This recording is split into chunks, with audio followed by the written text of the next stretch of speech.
बिस्मिल्लाहिर्रहमानिर्रहीम, अस्सलाम वालेकुम। बाखबर सवेरा में खुशामदीद। Good morning to you all. मैं सदफ अब्दुल जब्बार, मेरे साथ हैं साइम खान। और एक जो स्टोरी है, जो वाक़या है, जिसकी हौलनाकी इतनी है, ज़ाहिर उस पर पब्लिक भी इतनी इन्वेस्टेड है। आप सोशल मीडिया उठाकर देख लें, आप किसी से डिस्कशन करें, वो ये ना कि ये केस ज़रूर डिस्कस करता है आपसे। मैं यहाँ पर बात कर रही हूँ नौजवान ताजिर रज़ा अली के हवाले से, मीर रज़ा के हवाले से। जिस तरीके से सारी स्टोरी अनफोल्ड हो रही है, दिन ब दिन हमें एक नया इंकशाफ होता है। अब रिसेंटली जो कुछ हुआ है, एक नई तहकीकाती कमेटी तो बनी, मगर उस तहकीकाती कमेटी से वालिद भी लाइल निकले। लेकिन उससे पहले कब्र कुशाई हुई, दोबारा से पोस्टमार्टम हुआ, बहुत सारे उसमें इंकशाफात हुए।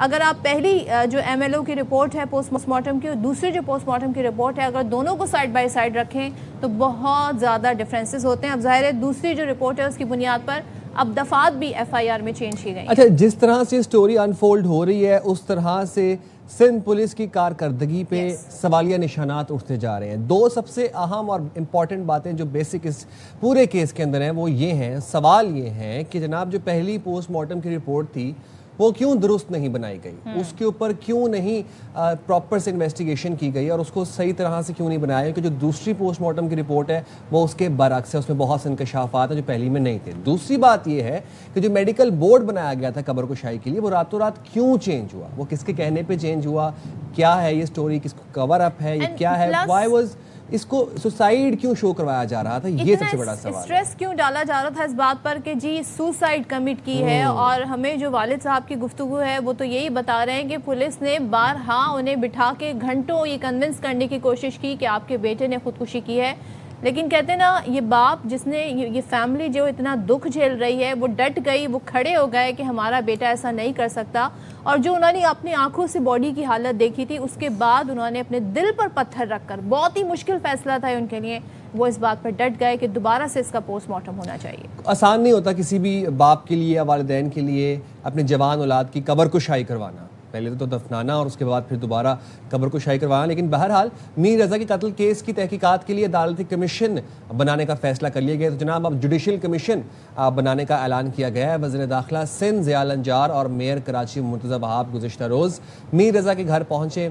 ज़ियाउल अंजार कहते हैं कि जुडिशल कमीशन के लिए ख़त आज इरसाल किया जाएगा। हुकूमत चाहती है केस अपने मंतकी अंजाम तक पहुँचे, वालिदैन एतमाद करें, फैमिली जिस पुलिस अफसर पर एतमाद करेगी उसे भी तहकीकात में शामिल किया जा सकता है। ये आज 13वें दिन बाद आज ये बात हो रही है कि अब जिस पे फैमिली बिलीव करेगी। तो फिर रातों रात क्यों मेडिकल बोर्ड चेंज किया गया, जबकि फैमिली सीख पाती, वो ये कह रहे थे कि मेडिकल बोर्ड हमें ये नहीं समझ में आ रहा, फिर भी उसको चेंज किया गया। बहुत सारे सवाल थे, जाहिर है बॉडी की कंडीशन देखते हुए भी बहुत सारे सवाल थे। और पहले तो यही तयन नहीं हो रहा था कि गोली का एंट्री पॉइंट बैक है या सीना है। बाद में जी रिपोर्ट ने डिफरेंट स्टोरी बताई। अब ये जो सारी इस मीर रज़ा केस में जो 2 मेडिकल रिपोर्ट्स हैं, उनका जायज़ा जुडिशल कमीशन लेगा और मुतज़ाद रिपोर्ट्स के मामले का फैसला कमीशन या अदालत पर छोड़ा जाएगा। अभी तक ऐसी बात सामने नहीं आई कि कोई हाई प्रोफाइल शख्सियत केस में पीछे है। ये ज़ाहिर वर्जन इस वक्त कहा जा रहा है, आ रहा है। हुकूमत इस मामले में गैर जानिबदार रहते हुए तहकीकात लाना चाहती है। सारी बात कही है वज़ीर दाखिला सिंध ज़ियाउल अंजार साहब ने, उन्हीं की ज़बानी सुन लेते हैं। मिनिस्टर साहब ने मीटिंग की है, इसमें हम जुडिशल कमीशन बना रहे, हम खत लिख देंगे चीफ जस्टिस सिंध को कि वो किसी भी हाई कोर्ट के जज को अपॉइंट कर दें, ताकि हमारी जो नई हमने इन्वेस्टिगेशन टीम बनाई है वो उनके साथ कोऑपरेट भी करे और इन्वेस्टिगेशन भी करे। ऑप्शन भी दिया है फैमिली को कि जो भी पुलिस ऑफिसर सिंध से आप समझते हैं कि इस पर आपको एतमाद है तो वो भी इस टीम में हम डालते हैं। हम चाहते हैं कि गवर्नमेंट कम अज़ कम इसमें इम्पार्शल हो और जो भी हकीकतें हैं वो ज़ाहिर हों। अच्छा जी, मीर रज़ा की मौत के मुकदमे में कत्ल की दफ़ात भी शामिल कर दी गई हैं। फाइनली तहकीकात में अहम पेशरफ्त सामने आई है। ज़राए ये बता रहे हैं हमें कि मीर रज़ा की शर्ट के सामने वाले हिस्से पर तेज़ाब के निशानात पाए गए। मीर रज़ा की शर्ट का सीने से कुछ हिस्सा जला हुआ था और फटा हुआ था। मेडिकल लीगल अफसर डॉक्टर उसामा की जानिब से मुख्तलिफ सैंपल तज्जिए के लिए भेजे गए थे। मैं ये बात, मेरा दिमाग अब्जॉर्ब नहीं कर पा रहा कि ये पोस्ट कब्र कुशाई अभी इंकशाफात सामने आ रहे हैं और उसके बाद फिर एक कॉल भी मिला था हमें जो कि बताया जा रहा है कि तो ये चीज़ें बाद में ये साइम शर्ट तो पहले ही मिल गई थी ना, जब आप तदफीन करते हैं तो फिर जाहिर है वो कफन में करते हैं, तो शर्ट के सैंपल्स तो पहले ही मिले थे, लेकिन ये अब रिपोर्ट हमारे सामने आई है कि ये शर्ट पर तेजाब के भी सैंपल्स मिले। अच्छा, शर्ट पर बैलिस्टिक स्पार्क के तज्जिए का अमल ताहाल बाकी है। जाहिर है वो सारी चीज़ें कॉन्स्टिट्यूट करेंगी कि ये मामला किस तरह हुआ, मौत किस तरह हुई, क्योंकि तशद्दुद भी है। ये बताया जा रहा है कि जो फ्रैक्चर हुआ हुआ है, सारी जो पसलियां हैं वो स्कल जो है उसके हवाले से बताया जा रहा है, नाक की तरफ भी बहुत सारे ऐसे तशद्दुद के एलिमेंट इसमें मिल रहे हैं। तो ये हमारे सामने सिचुएशन है। मीर रज़ा के जो वालिद हैं मीर हुसैन साहब, वो कहते हैं IG सिंध ने तो कहा था कि हम बाकी की तह तक पहुँच चुके हैं, अब IG बताएं आपकी तह कहाँ है। मीर हसन साहब ये भी कह रहे हैं जब हम लोकेशन पर गेस्ट हाउस पहुंचे तो वहां लोग मीर रज़ा की तस्वीर देखकर भाग गए, यहां तक कि पुलिस भी नहीं पहचान रही थी। 11 रोज से पुलिस से मुसलसल हम देख रहे हैं कि पुलिस मुसलसल केस खराब करने की कोशिश करती रही। पुलिस कत्ल की तहकीकात के बजाय इसे खुदकुशी साबित करती नजर आई। वज़ीर दिफा ख्वाजा आसिफ साहब भी कहते हैं कि मीर रज़ा केस में कवर अप साबित हो रहा है और हकायक सामने आ रहे हैं। पूरा सिस्टम कॉम्प्रोमाइज था, अब भी पहरा देना होगा वरना मुकमुका हो सकता है। एक्स पर उन्होंने बयान दिया, लिखा, ट्वीट की। उन्होंने कहा कि वज़ीर दिफा ने ये लिखा कि जिन लोगों ने मीर रज़ा केस को कवर अप किया है उनको भी बेनकाब होना होगा। MQM पाकिस्तान के रहनुमा डॉक्टर फारूक सत्तार भी ये कहते हैं कराची के बेटे मीर रज़ा के केस की तहकीकात में बड़ा हाथ हुआ है। पहली पोस्टमार्टम रिपोर्ट से तो डॉक्टर भी मुतमईन नहीं, गोली कमर से दिल को चीरती हुई निकली है। इस केस को ऐसे ही जाने नहीं देंगे। अच्छा, अब लेटेस्ट ये है कि अब रज़ा के कत्ल के केस में नई तहकीकाती कमेटी का इजलास कहा जा रहा है आज होगा। हम जानते हैं हमारे नुमाइंदे नज़ीर शाह हमारे साथ हैं, उनकी तरफ चलते हैं। नज़ीर, थैंक यू सो मच, इस वक्त आप हमारे साथ हैं। रात भी आपसे काफ़ी अपडेट्स नहीं थी, ज़रा मुझे बताइएगा आज होना क्या क्या है। सो फार व्हाट डू वी नो, हमें अभी तक क्या मालूम हुआ है? देखें, जिस तरह पोस्टमार्टम पहला हुआ था, उसके बाद दूसरा पोस्टमार्टम हुआ, फिर 3 मरतबा बोर्ड तब्दील हुआ, इसी तरह ये तीसरी मरतबा ये तहकीकाती कमेटी है जिसकी सरबराही सिंध पुलिस के इंतहाई सीनियर अफसर हैं DIG investigation and crime Aamir Farooqui कर रहे हैं, और उनके साथ SSP अली रज़ा हैं, और इसके अलावा SP गोरंगी, कैस खान और SP investigation central Anam Tajammul और एक गजनफर जो जमान टाउन के तफ्तीशी अफसर हैं। तो ये 5 माहिरीन पर एक पुलिस की तहकीकाती कमेटी बनाई गई है। जो मुमकिन तौर पर जिस जगह पर मैं मौजूद है वो क्राइम सीन है, यहाँ आज ये दोबारा विज़िट करेंगे। इस जगह को मुकम्मल तौर पर सील किया गया है। और थोड़ा सा मैं आपको महल वकूअ के हिसाब से बता दूँ कि जो सामने आपको ये एक हाई टेंशन लाइन का पोल नज़र आ रहा है, ये वो जगह है जहाँ पर एक CCTV फुटेज आई थी जिसमें देखा गया था कि मीर रज़ा मोबाइल फेंक कर फिर इस जानिब रवाना होता नजर आता है। तकरीबन 200 कदम का यहाँ फासला होगा। इसके अलावा ये कच्चा सा आप इसको रोड कह सकते हैं, ये नर्सरी के साथ है, और जो इस नर्सरी के बिल्कुल पीछे यूनिवर्सिटी रोड है। अगर आप सफूरा से सीधा जाते हैं तो नीपा की तरफ रास्ता जाता है। ये वो क्राइम सीन है। सबसे पहले मैं आपको इस वाक़े का जो ऐनी शाहिद है जिसने सबसे पहले पुलिस को खबर की थी उससे हम बात करेंगे कि उसने सबसे पहले क्या देखा था। आप ये बताओ कितने बजे का वक्त था, आपने क्या देखा था? सर, मैं इधर पानी लगाने आया था और तकरीबन 11:30 का वो टाइम था। मैंने इधर डेड बॉडी देखी थी। ठीक है। और उसके बाद मैंने फिर वो 15 पे कॉल की थी। तो यहाँ पर उस वक्त कितनी झाड़ियाँ थी, और क्या इस जगह से उस तरफ या इस जगह से उस तरफ कोई शख्स आकर जा सकता है? आपने किसी को देखा था? नहीं, हमने ऐसा कुछ भी नहीं देखा। झाड़ियाँ थी, इधर पौधे रखे थे 4-4, 5-5 फीट के ना, तो इधर नज़र नहीं आता था। जो पानी लगाएगा उसी को नज़र आ सकता था जो ऊपर की तरफ जाए। तो लाश की क्या सूरत हाल थी, और एग्जैक्टली ज़रा दिखा सकते हैं किस तरफ पड़ी थी? जी, वो उस तरफ पड़ी थी, जो खड्डा है ना जी, उसके अंदर थी यार, उसके अंदर जी। और उसके ऊपर फिर झाड़ियाँ थी। वो मतलब आप करीब गए तो नज़र आई, ये दूर से भी नज़र आ रही थी? थोड़ा साइड से नज़र आई थी मेरे को, मैं पानी लगा रहा था उस वक्त। ये यहाँ जो नर्सरी बनी हुई है इसका ये गार्डनर है। और अब मैं आपको थोड़ा सा मज़ीद यहाँ से आगे जाकर भी दिखाऊं कि ये कैमरा मैन दिखा सके। यहाँ से जो खौल है वो पुलिस को मिला है तकरीबन 6 से 7 रोज़ के बाद। और इससे ऊपर हम मज़ीद अगर यहाँ पर जाने की कोशिश करें तो ये वो एग्जैक्ट जगह जहाँ से बॉडी पुलिस को मिली थी। और उसके बाद 15 पर इतला आई। अगर आप ये रास्तों पर झाड़ियों वाला देखें तो जिस गेस्ट हाउस का जिक्र हो रहा है, अगर आप यहाँ से बैक साइड पर जाते हैं तो तकरीबन 300 गज के फासले पर आपको गेस्ट हाउस भी मिलेगा, लेकिन अच्छा। यहाँ से जाने का कोई रास्ता नहीं है, ऊपर फेंसिंग नज़ीर, भी है। मैं कुछ और बातें यहाँ आपसे जानना सामने चाहता जो हूँ, सिंस आप डे 1 से बड़े क्लोजली कवर कर रहे हैं इस सारे केस को।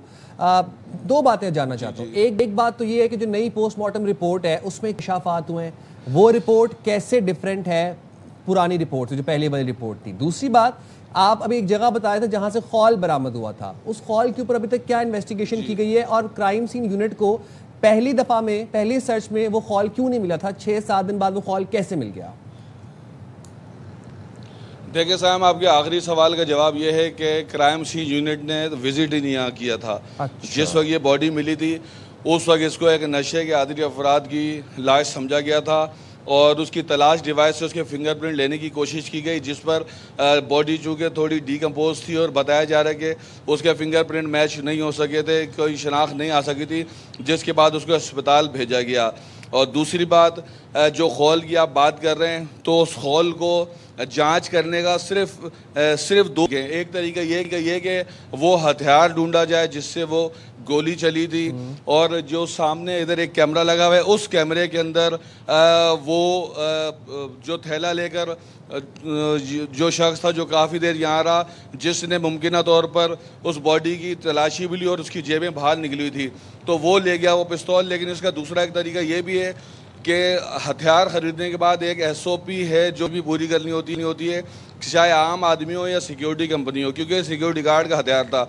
अगर वो किसी आर्म्स की दुकान पर जाकर असला ख़रीदता है तो उसके 2 फायर दुकानदार करके उसको FSL के लिए लपेट के रख देता है, ताकि कभी कानून नाफिज करने वाले इदारों को ज़रूरत पड़े तो उसका FSL मैच किया जा सके। तो इस खौल को अगर पुलिस को हथियार नहीं भी मिलता तो उस दुकान से रब्ता करना चाहिए जहाँ से उस सिक्योरिटी कंपनी ने वो ख़रीदा था। और अब आपके पहले सवाल का जवाब ये है कि पहली पोस्टमार्टम रिपोर्ट और दूसरी बिल्कुल आपस में बिल्कुल बरअक्स हैं। पहली पोस्टमार्टम रिपोर्ट में पुलिस इंतहाई तजर्बेकार पुलिस है, और कराची में ये कोई रीज़न नहीं हुई कहना कि जी कि ये समझा गया कि कोई लावारिस लाश है या किसी नशे के आदि। वहाँ नज़र आ रहा है कि उस बॉडी की कंडीशन क्या थी, वहाँ पर बुलेट का वुंड भी है। उसके बाद पुलिस कभी खुदकुशी कह रही है, कभी वहाँ से खौल नहीं मिल रहा, कभी MLO की रिपोर्ट हमें ये बता रही है कि जी ये केस बड़ा सादा सा था। तो जिम्मेदारों के खिलाफ तो काम यहाँ पर कहते हैं ना कि कार्रवाई होनी चाहिए। केस खराब किया है बेसिकली। अगर वालिद इस डिसीजन पर ना जाते कि हमें खबर कुशाई करनी है तो आज ये हकाइक हमारे सामने नहीं आते और ये केस क्लोज था। देखिए सदफ, इस केस में हमने, अगर आप इब्तिदा में पुलिस की गफलत देखते हैं तो हम फिर मेडिको लीगल अफसर की गफलत को भी उसमें देखते हैं। वही मेडिकल का शोबा है, वही MLO है, और वो बनाता है कि इस लाश पर तशद्दुद के निशानात नहीं हैं। वही मेडिको लीगल अफसर उसामा कहता है कि गोली सामने से लगी और पीछे से निकली। उसी के जो हेड हैं उन्होंने जब पोस्टमार्टम किया वो कहते हैं कि गोली पीछे से लगी, आगे से निकली। जिस्म पर तशद्दुद के निशान भी हैं, सर के ऊपर एक बारीक फ्रैक्चर है, माथे पर चोट का निशान है, कुछ चोटों को पुराना भी कहा जा रहा है। दांतों समेत मुख्तलिफ सैंपल भी लिए गए हैं। बताया गया कि मुंह के अंदर कोई काला कोई लिक्विड किस्म कोई चीज़ थी, वो भी है। अच्छा। गुज़श्ता रोज़ हमारी जो DNA and serology lab Karachi university है, वहाँ पर हमारी ज़राए से बात हुई थी। जो इस केस की सबसे अहम चीज़ों में सबसे पहले जो डॉक्टर उसामा की जानिब से 5 सैंपल्स भेजे गए थे कराची यूनिवर्सिटी में जो लेबॉर्ट्री है, वहाँ पर उसमें एक शर्ट भी थी जिसके यहाँ सामने का हिस्सा कुछ फटा हुआ है। उसके उनको 2 से 3 टेस्ट करने थे, जिसमें एक टेस्ट बैलिस्टिक स्पार्क फॉरेंसिक भी था। यानी कि जब कोई शख्स करीब से गोली मारता है तो एक स्पार्क निकलता है उस गन में से, तो एक जानिब तो गन पाउडर यहाँ लगता है, लेकिन उसके साथ कुछ स्पार्क उस शर्ट को जला भी देते हैं। दूसरा तज्जिया जो उनकी जानिब से किया गया, उसमें एक चीज़ सामने आई है कि उनको यहाँ पर एसिड के ट्रेसिस मिले इस जगह पर। जो शर्ट की तस्वीर अगर आप देखें तो उसमें आपको कुछ फटा हुआ हिस्सा नज़र आएगा, जैसे घर में कोई ब्लीच किसी कपड़े पर गिर जाता है तो वो कच्चा होकर फट सा जाता है। तो ये आप क्राइम सीन पर भी देखें कि इस पूरी जगह पर आग लगाई गई, पूरी झाड़ियाँ काटी गई। अगर यहाँ पर आप पहले आते तो ये जगह बिल्कुल जंगल थी, और इस गोली को ढूंढने के लिए कई रोज़ तक झाड़ियाँ काटी गई, मुख्तलिफ़ किस्म के इक़दामात किए गए। और एक जानिब ये वाली तफ्तीश चल रही थी तो दूसरी जानिब ये काम महकमा सेहत उस मेडिको लीगल अफसर का था। जब अब दूसरी मरतबा कब्र कुशाई हुई तो 10 रोज़ उसको गुजर चुके थे बॉडी को। तो आप ये सोचें कि पहले दिन जब वो फ्रेश बॉडी थी तब पोस्टमार्टम आसान था या 10 दिन बाद? 10 दिन बाद तो वो शायद निशानात भी नज़र ना आ रहे हो अगर इस तरह कोई बात थी। आप ये देखें कि इस पूरी जगह पर आपको कहीं से भी किसी शख्स के जाने की जगह बिल्कुल भी नज़र नहीं आती। और यहीं से अगर आप मेरे बाएं जानिब देखें तो यहाँ पर एक काफ़ी मारूफ स्कूल है जिसकी कई चेन्स है कराची समेत पूरे पाकिस्तान में। उसका CCTV कैमरा इसी जानिब लगा हुआ है लेकिन वो ख़राब था। तो आप ये अगर वो कैमरा होता तो शायद ये पता चलता कि यहाँ से कोई निकला है। जिस वक्त ये पहली CCTV से लेकर आखिरी CCTV तक आई है तो उसके बाद ये हिस्सा ब्लैंक हो जाता है। ये महज एक समझे कि 100 कदम या 200 कदम का फासला है जिसने इस पूरे केस को मिस्ट्री बना कर रख दिया है। पुलिस बिल्कुल ब्लैंक हो गई है। तहकीकाती इदारे, तहकीकाती टीमें, किसी जानिब उनको कोई क्लू नहीं मिल रहा, कोई कैमरा नहीं है, कोई ऐनी शाहिद नहीं है। वाहिद ऐनी शाहिद वो है जिसने यहाँ पर बॉडी देखी थी लेकिन उसने भी सिर्फ बॉडी देखी थी और पुलिस को इतला दी थी। उसने अपना फ़र्ज़ पूरा कर दिया। लेकिन यहाँ पर इस केस में आखिर हुआ क्या है, ये इस वक्त कराची समेत समझे कि पाकिस्तान के हाई प्रोफाइल केसेस में से है कि लोग जानना चाहते हैं मीर रज़ा के साथ मीर रज़ा के साथ हुआ क्या। तो लोग ये जानना चाहते हैं किस तरीके से, किसने किया। और जाहिर है हमें बहुत सारी फुटेज मिल गई। थैंक यू सो मच नज़ीर शाह। लेकिन ये बॉडी यहाँ तक पहुँची कैसे, क्या वाक़या हुआ, ये अभी तक हक़ाइक़ आना बाकी हैं और बहुत सारी चीज़ें जिनकी रिपोर्ट आनी बाकी है। और हम दुआ गो हैं कि इस फैमिली को इंसाफ मिले, मीर रज़ा को इंसाफ मिले और वो बच्चे बच्चियाँ जिन्होंने मीर रज़ा के लिए आवाज़ उठाई उनको बहुत बड़ा क्रेडिट जाता है। वरना तो पुलिस ने इस केस को खुदकुशी बनाकर ये फाइल क्लोज कर देनी थी। मगर बाप जिस तरह खड़ा हुआ, फैमिली जिस तरह खड़ी हुई और जो सिविल सोसाइटी जिस तरह खड़ी हुई, उसकी बदौलत आज हम सब इंतजार कर रहे हैं कि इस केस का मंतकी अंजाम क्या होता है। अग्रीड। मूविंग फॉरवर्ड जनाब, आपको बताएं कि आज गुड्स ट्रांसपोर्टर्स ने मुल्क गिर पहिया जाम हड़ताल शुरू कर दी है। कई मकामात पर मालबरदार गाड़ियां खड़ी कर दी हैं। ऑल पाकिस्तान गुड्स ट्रांसपोर्ट इत्तेहाद के मुताबिक वफाकी हुकूमत से मुज़ाकरात नाकाम होने के बाद एहतजाज का फैसला करने पर मजबूर हुए। और ट्रांसपोर्टर्स का कहना है कि महंगे पेट्रोल और टोल टैक्स में इजाफे ने कारोबार को शदीद मुतासर किया है। हड़ताल में पाकिस्तान मिनी मज़दा एसोसिएशन और Pakistan edible oil tanker association ने भी शामिल होने का ऐलान कर दिया है। ये आप देखें कि इसके बाद जी खाम खुर्दनी तेल से भरे मुतादिद जो टैंकर्स हैं फिर वो पोर्ट कासिम और अतराफ में खड़े कर दिए गए हैं। इससे क्या होता है, जाहिर सी बात है, इससे सप्लाई का निज़ाम मुतासर होता है और दबाव बढ़ता है सप्लाई पर। और हम ये देख रहे हैं जी सनती सप्लाई अशिया ज़रूरी इनकी तरसील मुतासर होती है। तो क्या ये मुज़ाकरात दोबारा शुरू होंगे, क्या ये सिचुएशन रहेगी, बात कर लेते हैं। हमारे नुमाइंदे अनवर हमारे साथ मौजूद हैं। Anwar, thank you so much. शहर में हड़ताल की सूरत हाल के बाद बताइएगा क्या इस वक्त माहौल है, कितनी गाड़ियाँ, मार्बलदार गाड़ियाँ सड़कों पर खड़ी हैं, क्या अपडेट्स हैं आपके पास? जी देखिए, गुड ट्रांसपोर्ट इत्तेहाद की जानिब से मुल्कगीर एहतजाज के सिलसिले के अंदर अब इस वक्त मुकम्मल पहियाजाम हड़ताल है।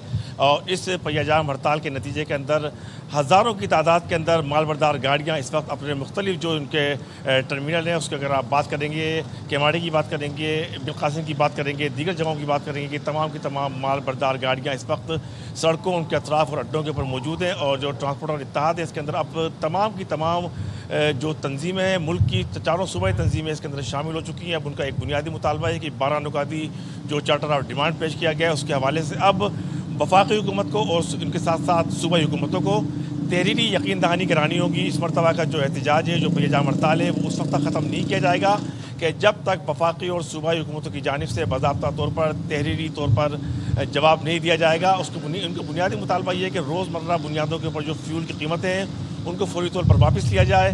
हालिया बुनियादों के ऊपर जो पेट्रोलियम मसनूआत की कीमत में इजाफा किया गया है वो भी वापस लिया जाए। टूल टैक्स जो बढ़ाया गया उसको कम किया जाए। उसके साथ साथ हादसे के नतीजे के अंदर दियत की रकम जो 97 लाख रुपये उसको मनसूख किया जाए। और टैक्स के बाद हाई HTV जो लाइसेंस है वो जारी किए जाए। इसके साथ साथ जो मुख्तलिफ मकामात के ऊपर जो टूल टैक्स के नाम के ऊपर उनको तंग किया जाता है वो भी बंद किया जाए। उसके साथ साथ बलूचिस्तान के अंदर जो ट्रांसपोर्टरों को मुश्किलात दरपेश है उनका मसला भी निकाला जाए। बुनियादी तौर पर इस वक्त विदहोल्डिंग टैक्स और एक्सल लोट का जो कानून है ये बुनियादी वजह बना हुआ है, ये इसके साथ साथ ये बुनियादी मुतालबात हैं।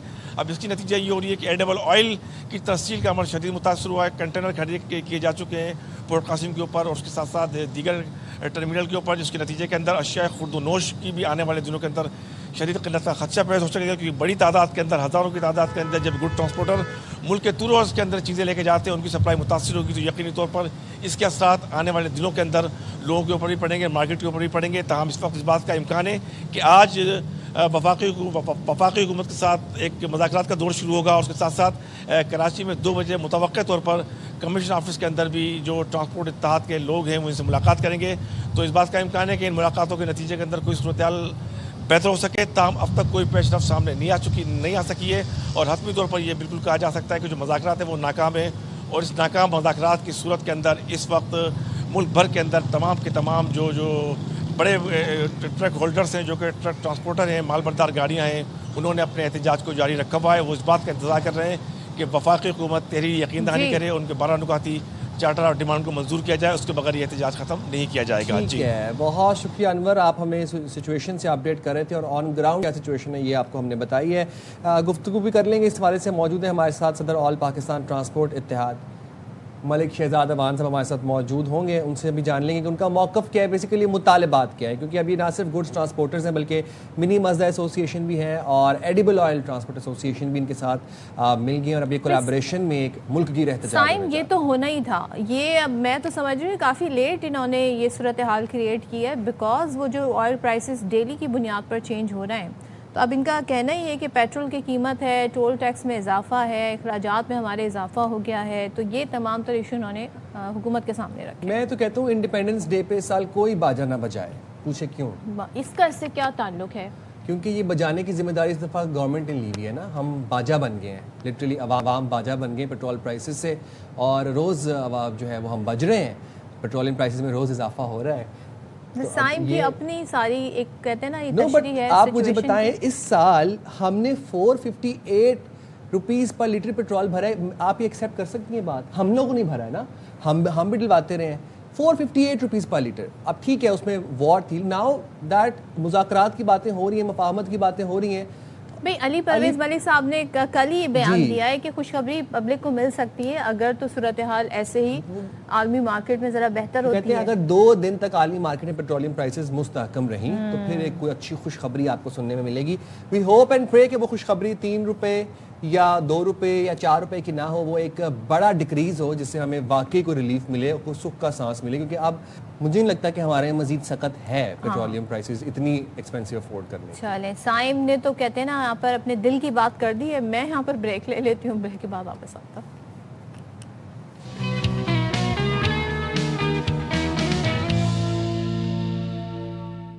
वेलकम बैक जनाब। और सिंध में 7 वज़राए आला होने चाहिए, ये मैं नहीं कह रहा, ये मुस्तफ़ा कमाल साहब कह रहे हैं। वो कहते हैं कि अगली जश्न आज़ादी से पहले हम सब आज़ाद होंगे, कोई तब्दीली नहीं आ रही, इसी निज़ाम में रहते हुए डिसेंट्रलाइज्ड निज़ाम कर रहे हैं। कराची में जलसे से वो खिताब कर रहे थे और उन्होंने कहा कि 22,000 अरब सिंध हुकूमत को मिले। आज रहने की बदतरीन जगहों में कराची तीसरे नंबर पर है। ये 22,000 अरब रुपए सिंध में 7 वज़राए आला के पास आएंगे। वज़ीर आज़म और वफाकी काबीना का कोई कसूर नहीं है। और उन्होंने कहा कि वज़ीर आज़म ने सूबों को उनका हक और पैसा दे दिया। फील्ड मार्शल सैयद आसिम मुनीर ने अपने से 7 गुना बड़ी ताकत को शिकस्त दी और आज दुनिया पाकिस्तान की दिफाई ताकत को मान रही। मुस्तफ़ा कमाल साहब का ताल्लुक MQM से ही नहीं, वो वफाकी काबीना में एक मिनिस्टर हैं। तो मैं ये जानना चाहती हूँ, जब इस तरह की स्पीच की जाती हैं तो ये मुद्दा कैबिनेट में क्यों नहीं रखा जाता, ये पब्लिक कंजम्पशन के लिए क्यों आता है? और पार्लियामेंट के अंदर ये बात रखें, फिर देखें इस पर डिबेट होती है कि नहीं। लेट्स सी अब पीपल्स पार्टी इस पर क्या मौक़िफ़ रखती है, क्योंकि पीपल्स पार्टी कहती है हम सिंध की तकसीम नहीं चाहते हैं। आगे बढ़ते हैं और आज के दिन की बात करते हैं। आज है 10 अगस्त और आज़ाद कश्मीर इलेक्शन की जो इंतखाबी मुहिम का आखिरी मरहला कह लें वो ख़त्म हो गया और मुस्लिम लीग नून और पीपल्स पार्टी के दरमियान जो हम देख रहे हैं इस इलेक्शन की वजह से जो बड़ा अच्छा फ्रेंडली इत्तेहाद था, हर जगह हर महाज पे कोई भी तरमीम हो, कोई भी मसला हो, साथ साथ नज़र आते थे। इतनी दूरियाँ बढ़ गई हैं, तलखियाँ बढ़ गई हैं।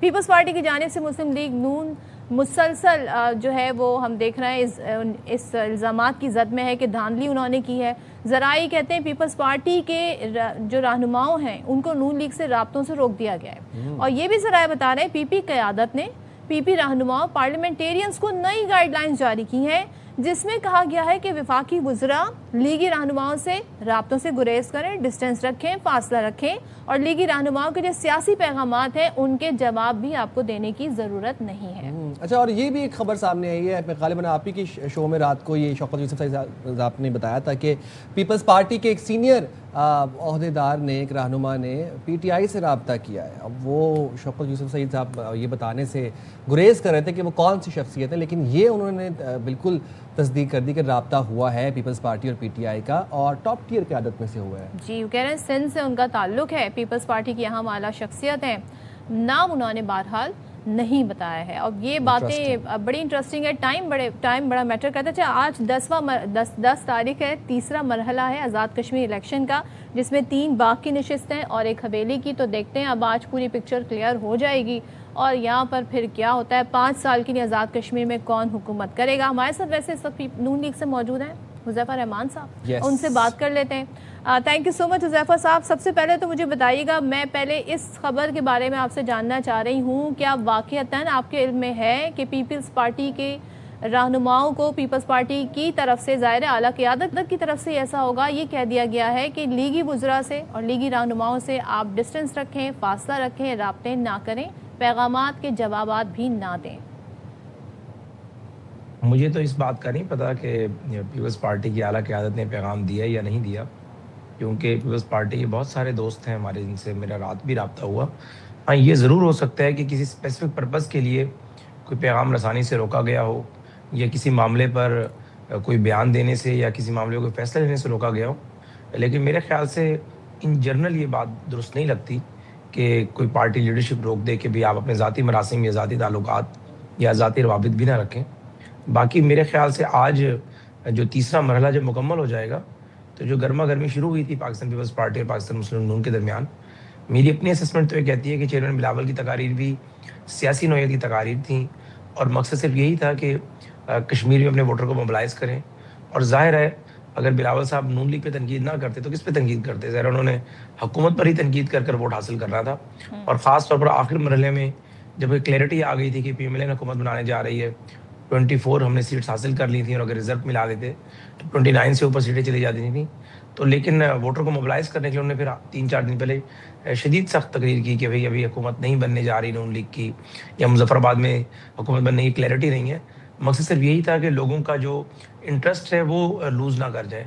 तो मेरे ख्याल से इलेक्शन के बाद पीपल्स पार्टी और मुस्लिम नून के जो मरासिम हैं वो ठीक होंगे, और जो छोटी मोटी इश्यूज़ पे इख्तलाफात पहले भी होते हैं और आइंदा भी होते रहेंगे, और उनको हम हल करेंगे बैठकर। अच्छा हुज़ैफा, रात को ARY न्यूज़ के ही एक प्रोग्राम में शौकत यूसुफ सईद साहब, जो कि PTI के रहनुमा हैं, सीनियर रहनुमा हैं, सदफ़ से मुखातिब थे, वो ये बता रहे थे सदफ़ को कि सिंध से एक अहम आला शख्सियत ने PTI से रब्ता किया है और बताने से मना किया कि उनका नाम क्या है। अब इस बात का भी आपको इल्म है या आप लाइल्म है इस चीज़ से?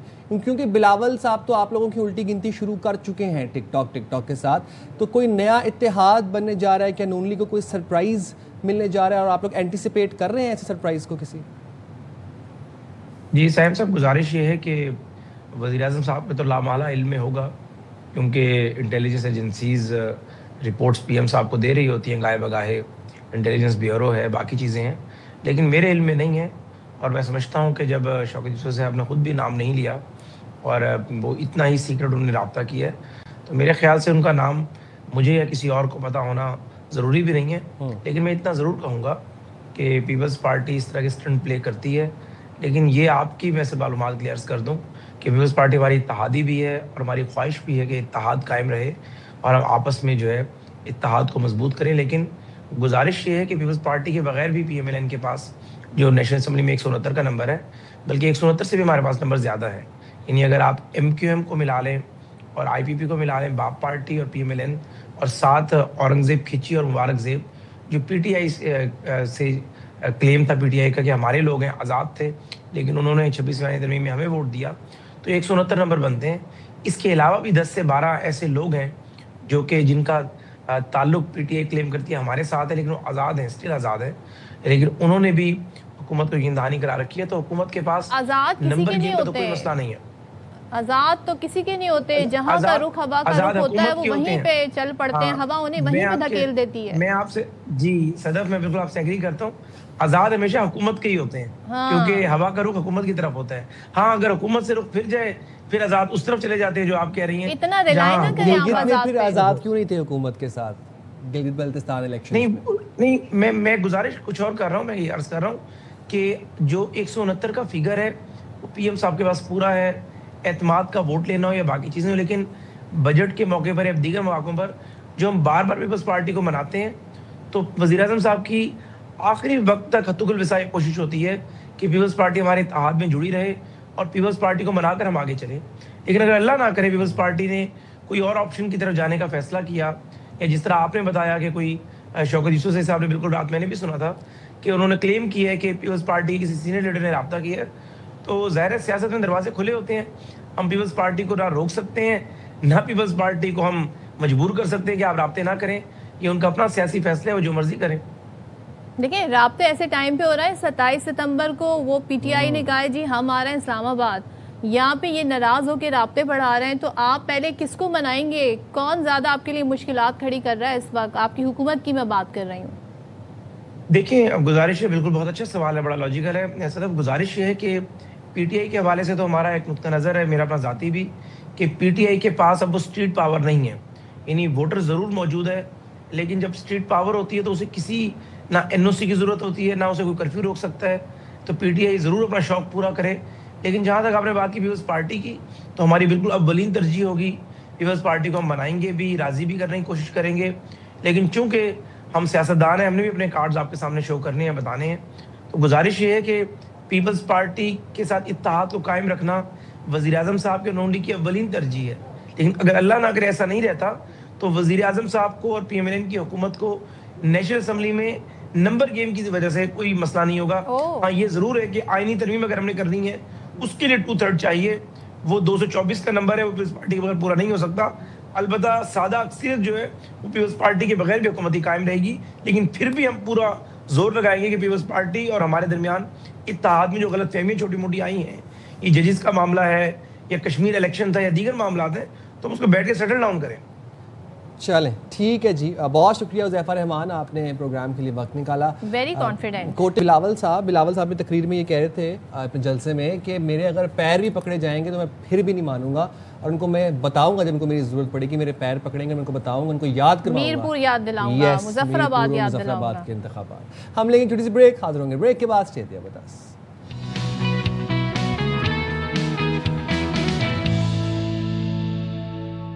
हाँ जी, जाग रहे हैं जी, आप? बिल्कुल जी, हम जाग रहे हैं क्योंकि हमारा मॉर्निंग शो होता है, तो अक्सर औकात ऐसे होता है कि हम नींद नहीं पूरी होती। जी, रात नींद नहीं पूरी होती। और अगर आपने लेट नाइट शो किया हो तो फिर और भी नींद पूरी नहीं होती। यस, खराज तहसीन में से पेश करना चाहिए आपको इस एफर्ट के लिए।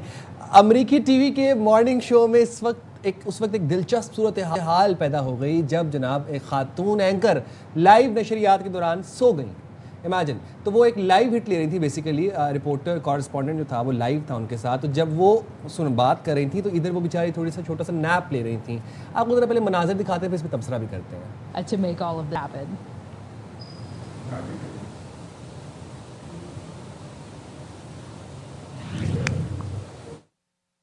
तो भाई ये भी मॉर्निंग शो है, ये मॉर्निंग शो की होस्ट हैं। अब बताया जा रहा है जी कि प्रोड्यूसर साहब भी, कहते हैं ना प्रोग्राम के प्रोड्यूसर भी एंकर के सोने से बेखबर है। हो सकता है वो भी नैप ले रहे हो, वो भी सुबह ही उठकर आते हैं ना, जाहिर है हो सकता है रात में वो भी लेट नाइट जागे हो। अब प्रोड्यूसर समझते रहे कि डोमिनिक, ये खातून जो एंकर इनका नाम है, अपने टैबलेट की जानिब, लैपटॉप की जानिब देख रही हैं। आँख खुलने पर एंकर को ही अंदाज़ा हुआ, जब काफ़ी देर ये खामोशी रही, कि कैमरा भी अभी तक उन्हें लगा कि मुझ पर है और दूसरे शॉट पर जा चुका है। वरना वो समझ रही थी जी जो रिपोर्टर है उसको उस वक्त लाइव कट किया हुआ है।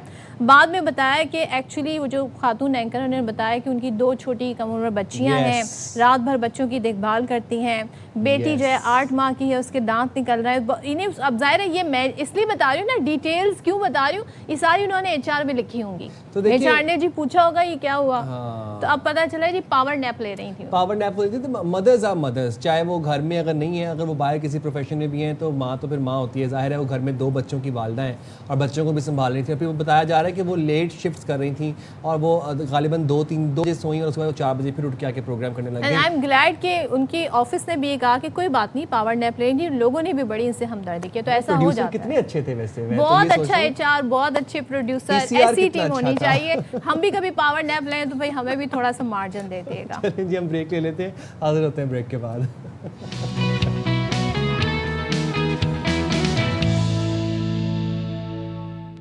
Welcome back everybody, you watching Bakhabar Savera. Power nap या और कोई बात कर रहे थे हम।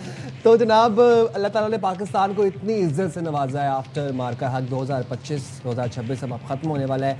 हम जितना शुक्र करें उस बात का उतना कम है। तारीख का अहम तरीन संगे मील जनाब, जुम्मातुल मुबारक के दिन पाकिस्तान, तुर्की और सऊदी अरब के दरमियान एक तारीखी मुआहिदा हुआ जिसका नाम था मक्का दिफाई मुआहिदा। ये तय पाया जिसके तहत अब क्या होगा कि एक मुल्क पर हमला सब पर हमला तस्वुर होगा। सऊदी वली अहद मोहम्मद बिन सलमान, वज़ीर आज़म शहबाज शरीफ और तुर्क सदर रजब तैयब एर्दोगान ने हुदूद हरम में मुआहिदे पर दस्तखत किए। And just by the way, तफसीलात भी हम आपको बताएंगे इस मुआहिदे की। हमारे नेबर्स में, भारत में बीजेपी सरकार को बहुत तकलीफ टीसें उठ रही हैं इस मुआहिदे की, उस पर भी तबसरा करेंगे। अच्छा, मक्का मुश्तरका दिफाई मुआहिदे का मकसद किसी भी जारहियत के खिलाफ इज्तिमाई दिफा है। मुआहिदा तीनों मुल्कों की इज्तिमाई सलामती को मुस्तहकम करने और दुनिया में अमन के फ़रोग का अज़्म है। मुआहिदे से तीनों मुल्कों में दिफाई ताउन मज़ीद मुस्तहकम होगा। पाकिस्तान, सऊदी अरब और तुर्किया की क़यादत ने मुश्तरका स्ट्रेटेजिक मफादात और देरीना दिफाई ताउन मज़ीद मजबूत बनाने के अज़्म का इरादा किया है। और साथ ही आपको ये भी बता दें कि नायब वज़ीर आज़म नायब वज़ीर आज़म वज़ीर ख़ारजा इसाक डार कहते हैं मक्का मुआहिदा मुकम्मल तौर पर दिफाई नौयत का है और किसी मुल्क के खिलाफ नहीं है। ये 2 टोक अल्फाज में उन्होंने इस बात को बताया है। तीनों मुल्कों में से किसी एक मुल्क पर हमले की सूरत में UN चार्टर के तहत इज्तिमाई दिफा का हक हासिल होगा और मक्का मुआहिदा बुनियादी उसूलों की पासदारी करने वाले इलाकाई मुल्कों के लिए खुला है, यानी कि इसमें और मुल्क भी शामिल हो सकते हैं। तुर्किया के वज़ीर ख़ारजा कहते हैं मुश्तरका मुआहिदा ईरान के खिलाफ नहीं और तकनीकी एतबार से नेटो मुआहिदे की शिक 5 से मुमासलत रखता है। मुमकिन है दिफाई मुआहिदे में मिस्र भी शामिल हो जाए, लेकिन इस बात को बड़ा जोर दिया गया है ये किसी के खिलाफ नहीं है। ये तीनों मुल्कों की एक कहते हैं ना, इस पर बड़े अरसे से काम हो रहा था। तो और इसमें तीनों मुल्क जो हैं वो आपस में, जो आप कह लें पाकिस्तान के पास बड़ी ज़बरदस्त फ़ौज है, पाकिस्तान जौहरी सलाहियत है। इसी तरीके से हम अगर इंडस्ट्री की बात कर लें सऊदीया की, तो वहाँ पर जी आप देखें कितनी ज़बरदस्त तरीके से वहाँ पर इंडस्ट्री है। दिफाई तौर पर भी बात कर लें, तेल की सप्लाई की भी बात कर लें, और तुर्किया, उनके आप जहाज देखें, उनकी इंडस्ट्री देखें। And then again Turkey has deep pockets in Europe as well, और फिर उसके पब्लिक रिलेशंस बड़े अच्छे हैं। तो ये एक बड़ा मजबूत और एक मरबूत किस्म का मुआहिदा है। पाकिस्तान, सऊदी अरब और तुर्की के तारीखी बाहमी दिफाई मुआहिदे पर मुल्क भर में जश्न का समा है। वफाकी दारुल हुकूमत और सूबाई शहरों को खूबसूरती से सजाया गया है। तीनों मुल्कों के परचम, क़यादत की तस्वीर और बैनर्स आवेज़ा किए गए हैं। मुल्क भर की डिजिटल स्क्रीन्स पर अमन व सलामती और इस्तकामत की खूबसूरत टैगलाइंस आवेज़ा की गई हैं। तारीखी मुआहिदे को खित्ते में अमन, सलामती और बाहमी ताउन के नए अज़्म से ताबीर किया जा रहा है। सऊदी अरब के रियाज किंगडम टावर और मुख्तलिफ शहरों की ऊंची इमारतों, शाहराहों को भी पाकिस्तान, तुर्की और सऊदी अरब के परचमों से सजा दिया गया और क्या खूबसूरत मनाजर देखने को मिल रहे थे। और ऐसे जैसे कि तीनों मुल्कों के अवाम जो हैं वो एक हैं और वो सेलिब्रेट करें इस विक्ट्री को, इस दिफाई मुआहिदे को। तारीखी मुआहिदा है, तारीख में सुनहरी हरूफ में लिखा जाएगा। इस पर तफसीलन बात भी करेंगे। बिल्कुल। और देखें पाकिस्तान की माशाल्लाह जो कामयाबियों का सफ़र है पाकिस्तान की, हम अगर बात करें तो 2025 से वो बुनियादुल मरसूस के बाद से ही सिलसिला जारी है। अमेरिका ईरान के दरमियान मुस्तकिल अमन मुआहिदे का इंतज़ार भाई सारी दुनिया को है। सभी चाहते हैं ताकि अमन के साथ दुनिया में तवानाई बहरान और जो बढ़ती कीमतें हैं ना, रोज़ाना की बुनियाद पे हम देख रहे हैं कोई ना कोई चेंजेस आते हैं, इससे इस्तेहकाम मिले। अमरीकी अखबार है जी वॉल स्ट्रीट जर्नल ने, उन्होंने दावा किया है कि सदर ट्रंप ईरान से मुआहिदे के लिए बेताब हैं, जबकि हमें डोनाल्ड ट्रंप सब बताते हैं ईरान बेताब है। जंग के खात्मे के लिए जौहरी मुआहदे के बगैर भी समझौते पर आमादा है। ये तो बड़ी खबर दी है इस अखबार ने लिखा कि सदर ट्रंप ने आला हुकाम से गुफ्तगू में कहा कि आबनाए हुर्मुज़ मुकम्मल खोलने की शर्त पर मुआहदे के लिए तैयार हैं, जबकि ईरान की नेशनल सिक्योरिटी काउंसिल के सेक्रेटरी ने वाज़ेह किया है कि तेहरान के मुतालबात तस्लीम किए जाने तक आबनाए हुर्मुज़ नहीं खुलेगी। और मुतालबात में पाबंदियों में नरमी, जंगी नुकसानात का मुआवजा अदा करना, ईरानी बंदरगाहों की बहरीन नाकाबंदी का फौरी खात्मा, ईरान के खिलाफ धमकियां बंद करना और मुंजमद असासों की बहाली शामिल हैं। तो ये जनाब एक लिस्ट और सामने आ गई है, लेकिन ये वही लिस्ट है जिसके अंदर वही बुनियादी बातें हैं जो डे वन से ईरान का मौक़िफ़ है। ईरान से जंग में अमेरिका को हथियारों की कमी का सामना है। महकमा दिफा ने हथियारों की कमी के बायस दिफाई कंपनियों के असलहे की पैदावार बढ़ाने की हिदायत कर दी है। अच्छा, अब ये वही पेट्रियट्स और थार्ड्स की बात हो रही है। वॉशिंगटन पोस्ट की रिपोर्ट के मुताबिक नायब वज़ीर दिफा ने दिफाई कंपनियों को नई पैदावारी हिकमत अमली के लिए 21 दिन की मोहलत दे दी। और पेंटागन के मुताबिक ईरान जंग के बायस अमेरिकी हथियारों के ज़खायर पर शदीद दबाव है। रिपोर्ट में यह भी बताया गया है कि दिफाई कंपनियों को पैदावार और तरसील की रफ्तार में तेजी से इजाफा करने के अहकाम दिए गए। चलिए तो सारी सूरत हाल पर बात कर लेते हैं। डॉक्टर जमील अहमद खान साहब, साबिक सफीर, हमारे साथ हैं। Thank you so much doctor Jameel साहब। पहले तो मैं जो कल बड़ी एक लेटेस्ट डेवलपमेंट हुई वो ये कि सुप्रीम लीडर मुश्तबा खामनाई की एक वीडियो सर्कुलेट हो रही है जिसमें वो लेक्चर देते हुए दिखाई दे रहे हैं। अब एक ऐसे मौके पर जब वॉर टाइम में एक एक मूव बड़ा मैटर करता है, ऐसे टाइम में इस video, I am not sure कि वीडियो रियल है और AI जनरेटेड है, ईरानी सरकारी मीडिया के ऊपर, हाँ, लेकिन सरकारी मीडिया पर आई तो जाहिर है अब इसको हम किसी हद तक ये कह सकते हैं कि ये बाकायदा बाय डिज़ाइन, बाय स्ट्रेटजी से रिलीज किया गया है। ये क्या सिग्निफिकेंस इसकी क्या है, क्या डज इट मैटर इस टाइम पे इस तरह की वीडियो आना? या मधु करने पर मशकूर और एक नई नवीद के साथ नई सुबह की किरण वतन अजीज के तमाम नौजवानों ने मिलत के लिए एक अच्छी खबर के साथ आपने ये सुबह बखैर किया है आपने, और सुबह का आगाज़ किया है पाकिस्तान के लिए और इस खत्ते के लिए। ये एक अच्छी नवीद है। इस अच्छी खबर को सुनने के लिए पूरे ममालिक जो OIC कंट्रीज के 57 ममालिक हैं बेताब थे कि ऐसा कोई मामला हो जाए। खित्ते के पूरे, मैं आपके चैनल्स पे कहता रहा हूँ, मैं आ रहा हूँ खुमनाई साहब के मामले पर, मैं आपके चैनल पे एक मरतबा नहीं मुतअद्दिद बार और काफ़ी चैनल्स पे कह चुका हूँ कि खित्ते की सिक्योरिटी पैराडाइम पूरी चेंज होने लगी है और ये उसका आगाज है। अब आ जाते हैं वीडियो पर। वीडियो यकीनन सरकारी ज़राए से, सरकारी चैनल से मंजर आम पर आई है। वीडियो का मकसद इस वक्त और ऐसे हालात में अपनी स्ट्रेंथ को जाहिर करना जो कि ईरान मनवा चुका है, और ये ईरान साबित कर चुका है कि कितना साबित कदम रहा, अपनी इज्जत व नामूस व तकरीम की हिफाजत कैसे करना जानता है। और यही वजह है कि जो आप अपने इंट्रो में बता रही थी कि जो इस वक्त सूरत हाल है उसमें डोनाल्ड ट्रंप, उनकी एडमिनिस्ट्रेशन एक बड़े मखमसे में पड़ गई है। एक तरफ एक जरिए से नहीं, तकरीबन 8-9 जराए से, उनके अमेरिकन जराए से ये बताया जा रहा है कि उनके अम्युनिशन आर्म्स वो डिप्लीट हो गए हैं। इसी तरीके से चाहे वो वॉल स्ट्रीट हो, चाहे वो CNN हो, चाहे उनके बाकी जराए हों, ये सारे बता रहे हैं। और बल्कि ये भी बता रहे हैं कि अब ब्लेम गेम शुरू हो गया है। डोनाल्ड ट्रंप ने पीट हेग्सेट से ये इस पे गिला किया या उनको तंबीह की कि ये क्या हो गया। पीट हेग्सेट ने डाली जिम्मेदारी अपने डिप्टी पर कि उसने मुझे आगाह नहीं किया, और तमाम के तमाम जो साजो सामान डिफेंस प्रोडक्शन के जो फैक्ट्रीज हैं उनके मालिकान को व्हाइट हाउस में बुलाया गया, और फिर दोबारा उसको पेंटागन उनको बार बार कह रहा है कि अपनी पैदावार बढ़ाए। इसका मतलब क्या हुआ? इसका मतलब ये हुआ कि जो प्लानिंग हुई थी जंग की, जो हम जिक्र भी किया हमने कई मरतबा, उस प्लानिंग में ये चंद दिनों की बात थी जो कि नेतन्याहू ने एक सब्ज बाग दिखलाया था 13 फरवरी को, जब वो व्हाइट हाउस में उसके पिछले दरवाजे से दाखिल हुए। वहां इजरायली लॉबी से के इन्फ्लुएंस शुदा जितने उनके कैबिनेट के मेंबर भी बैठे हुए थे, जंग का फैसला कर लिया, जंग में झोंक दिया अपने आप को। वो अहदाफ अब तक हासिल नहीं हुए जो कि पिछले 5 से 5.5 महीने में, जो कि वो 5-8 दिन में करना चाहते थे। तो यकीनन एक प्रेशर तो पड़ेगा। अच्छा, अब उस प्रेशर की वजह से डोनाल्ड ट्रंप कहते हैं कि मैं जो उनके अखबारात और उनके जराए बता रहे हैं कि मुस्तरब हैं डील करने पर, क्यों ना हो, क्योंकि आगे इलेक्शन आ रहा है। दुनिया तो चले, तकलीफ उसकी जितनी भी है, डोनाल्ड ट्रंप को उसका कितना एहसास है, बहरहाल प्रेशर तो पड़ रहा है। अपने कौम $7 फी गैलन एलए में इस वक्त पेट्रोल बिक रहा है। अमेरिका में कभी ऐसा नहीं हुआ, लोगों की चीखें निकल गई हैं।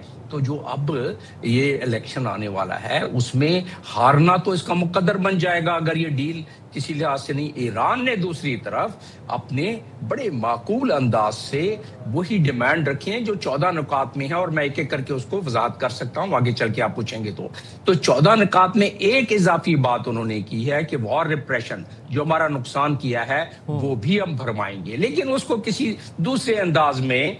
जो 14 नुकाती इस्लामाबाद डिक्लेरेशन था उसके तीसरे पॉइंट में दिया हुआ था कि ये 300 बिलियन की रकम जनरेट की जाएगी और उसको इन्वेस्ट किया जाएगा ईरान में। तो बहरहाल ये वही से चीज है, लेकिन अब ईरान कहता है कि पहले आप ये इम्प्लीमेंट करें, जो वादा किया है वो ईफा करें, फिर उसके बाद हम हरमुज खोलेंगे। हमारी ओमान से एग्रीमेंट हो भी गई है, तकरीबन नजदीक पहुंच गई है, हम कर लेंगे, फिर भी नहीं खोलेंगे। वो तो मैनेजमेंट का एक हमारा ओमान के साथ एग्रीमेंट हो रहा है, लेकिन हम खोलेंगे उस वक्त स्टेट ऑफ हरमुज जब आपने वादा। करेक्ट। अब जरा सर मैं आगे बढ़ना चाहता हूँ एक ऐसे वक्त में जब पूरे खित्ते का सिक्योरिटी पैराडाइम चेंज हो चुका है, शिफ्ट हो चुका है, और पाकिस्तान अपने आप को as a net security provider भी प्रूव कर चुका है और एज ए रीजनल स्टेबलाइजर भी प्रूव कर चुका है। फिर ऐसे वक्त में होता है मक्का मुश्तरका दिफाई मुआहदा, इसकी क्या सिग्निफिकेंस है आपके नज़दीक, ख़ास तौर पर इस वक्त को मद्देनज़र रखते हुए? दूसरा सर, आपके एनालिसिस में और कौन से ममालिक आने वाले सालों में इस मुआहदे का हिस्सा बन सकते हैं? जी हाँ, जिस स्टेज पर हम पहुंचे हैं इस वक्त, जिससे कि मैका ज्वाइंट डिफेंस एग्रीमेंट हुआ है, इसके लिए इसके पीछे काफी अरसे से, तकरीबन 1 साल से गुफ्तो शनीद चल रही थी इन ममालिक में। इजिप्ट भी शामिल था, और आपने दूसरे सवाल का जवाब आपको मिल जाएगा इसमें कि इजिप्ट शामिल होने लगा और बाकी ममालिक उस पे आते हैं। लेकिन ये जो इस पे कोशिशें काविशें हैं, ये वही फौज है, वही लोग हैं, वही नौजवानान मिल्लत हैं जो फौज में भी हैं, जो मुख्तलिफ इदारों में भी हैं। फर्क सिर्फ इतना है कि लीडरशिप, जो फील्ड मार्शल इस वक्त हमारे हैं, उन्होंने एक लीडरशिप दिखलाई, फील्ड मार्शल सैयद आसिम मुनीर, और उस लीडरशिप के तहत मार्का हक का एक मार्का मारा, और उसके बाद जो हमारी प्रोफाइल में इजाफा हुआ, उस प्रोफाइल के इजाफे के बाद दुनिया की स्पॉटलाइट, मैं दुनिया की बात कर रहा हूँ, स्पॉटलाइट हम पर पड़ने शुरू हुई। खलीजी ममालिक को भी एहसास हुआ, हालांकि उनको इल्म था, लेकिन उनको साबित करके जब दिखला दिया कि हम ये कुछ कर सकते हैं अपने से बड़ी कुव्वत को, तो उसके बाद खलीजी ममालिक तवज्जो, तुर्की तो हमारा दोस्त है, लेकिन उनकी तवज्जो मरकूज हुई, और ये जो ख्वाब देखा जा रहा था कि कोई ऐसा अरेंजमेंट हो जिसमें जिस तरह पाकिस्तान ने अपनी कुव्वत दिखलाई, वो कुव्वत एक डिफेंसिव फॉर्म में आ जाए कि लोग हमारी तरफ गलत निगाह से हम पर हमला करने के लिए ना देखें। ये चाहे हम हो, पाकिस्तान हो, हमारा पड़ोसी मुल्क, अब 10 दफा सोचेगा, बल्कि उससे ज्यादा सोचेगा कि अब वो जो संदूर 2 और संदूर 2 की जो नारे लगा रहे थे, खामोशी आ गई है, सांप सूंघ गया है। आ जाते हैं दूसरी बात पर, इस खित्ते में yes net stabiliser, security stabiliser, अब नेट सिक्योरिटी प्रोवाइडर। देखिए, हमने जो पाकिस्तान ने अब किया, ये पहले भी हो सकता था, लेकिन मार्का हक के बाद एक नया रंग आया है। हमारे जो प्रोफाइल है, हमारी शान और शौकत है, हमारी फौज की आन बान शान जो है, उसके बाद फिर ये जो नया रुख आया है, उसमें चीजें इस नए खित्ते के तगय्युरात के लिहाज से हमारी भी इसमें जो अहमियत बढ़ी है, और ये अहमियत हम इसको माशत से जोड़ते हैं, माशी मामलात भी आएंगे। आप देखें कि हमसे 3 ममालिक ने कहा है कि हम आपके पास अपना जखीरा करेंगे तेल, जो बजाते खुद आपके तेल के मसाइल, इसी तरह और ज्यादा भी। लेकिन हमने कायदे आजम के जमाने में जो फॉरेन पॉलिसी को वजह किया था, जिसमें हमने कहा था कि हम अपने मुस्लिम ममालिक से तमाम के तमाम से उसको फॉरेन पॉलिसी का अपना ब्रदरली रिलेशन का हिस्सा बनाएंगे, और अमन के लिए हम इसके पैरोकार रहेंगे। ये वही यूएन चार्टर 51 का जिक्र आपने किया। हाँ, ये वही है। बिल्कुल आप सही कह रहे हैं, आपने बड़े जबरदस्त इसका अहाता किया है डॉक्टर जमील साहब, थैंक यू सो मच। और बड़े अच्छे से आपने बताया कि कितना जबरदस्त ये मुआहदा, अल्हम्दुलिल्लाह वो कामयाबियों का सफर जो मैं शुरू में कह रही थी, इंशाल्लाह वो जारी और सारी रहेगा। और पाकिस्तान का जो एक नया तशक्कुस उभरा है उसके सभी कहते हैं ना मोतरफ भी हैं। हम कितने ही आर्टिकल्स के हवाले भी पहले आपको इस हवाले से दे चुके हैं। Correct. अब ज़रा चलते हैं जी सियासी मैदान की तरफ, क्योंकि आज़ाद कश्मीर का आज तीसरे मरहले का आखिरी मरहले का इलेक्शन हो रहा है। बिल्कुल जनाब, और बाग और हवेली की कंबाइंड 4 सीट्स के ऊपर ये पोलिंग हो रही है। तो आज़ाद कश्मीर से इस वक्त हमारे नुमाइंदे ताहिर अब्बासी हमारे साथ मौजूद हैं, उनसे ज़रा जान लेते हैं कि ऑन ग्राउंड क्या सिचुएशन है इस वक्त। ताहिर अब्बासी बताइएगा इस वक्त क्या टर्न आउट देख रहे हैं, अब जबकि 10 सवा 10 हो रहे हैं और आवाम का रश देख रहे हैं आप, और सिक्योरिटी के क्या इंतजाम किए गए हैं और हसास हल्के कौन से हैं? जी बिल्कुल, इस वक्त आज़ाद कश्मीर कानून साज असम्बली के तीसरे मरहले के इंतखाबात शुरू हैं।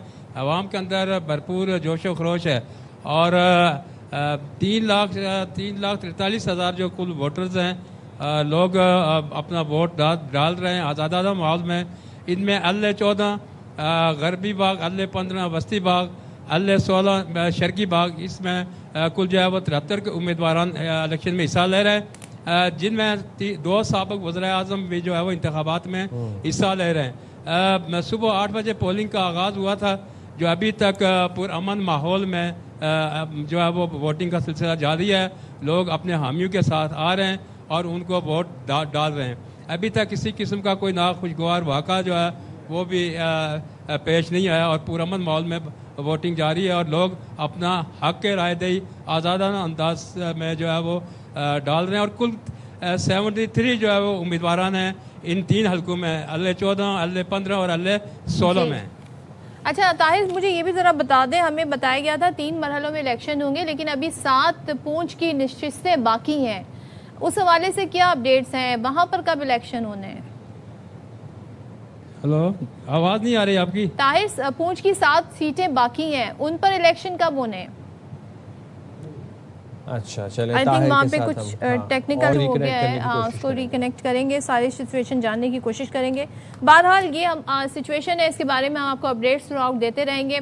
और ज़ाहिर है यही इलेक्शन है जिसकी वजह से जो पीपल्स पार्टी और नून लीग है उनमें दूरियां बढ़ी हैं। अब नून लीग का दावा यह है कि 11 अगस्त और 12 अगस्त से, यानी 10 के बाद से पीपल्स पार्टी पुरानी तनख्वाह पे काम करेगी। ये राना सनाउल्लाह और बड़े बुज़रा की जानिब से बयान है।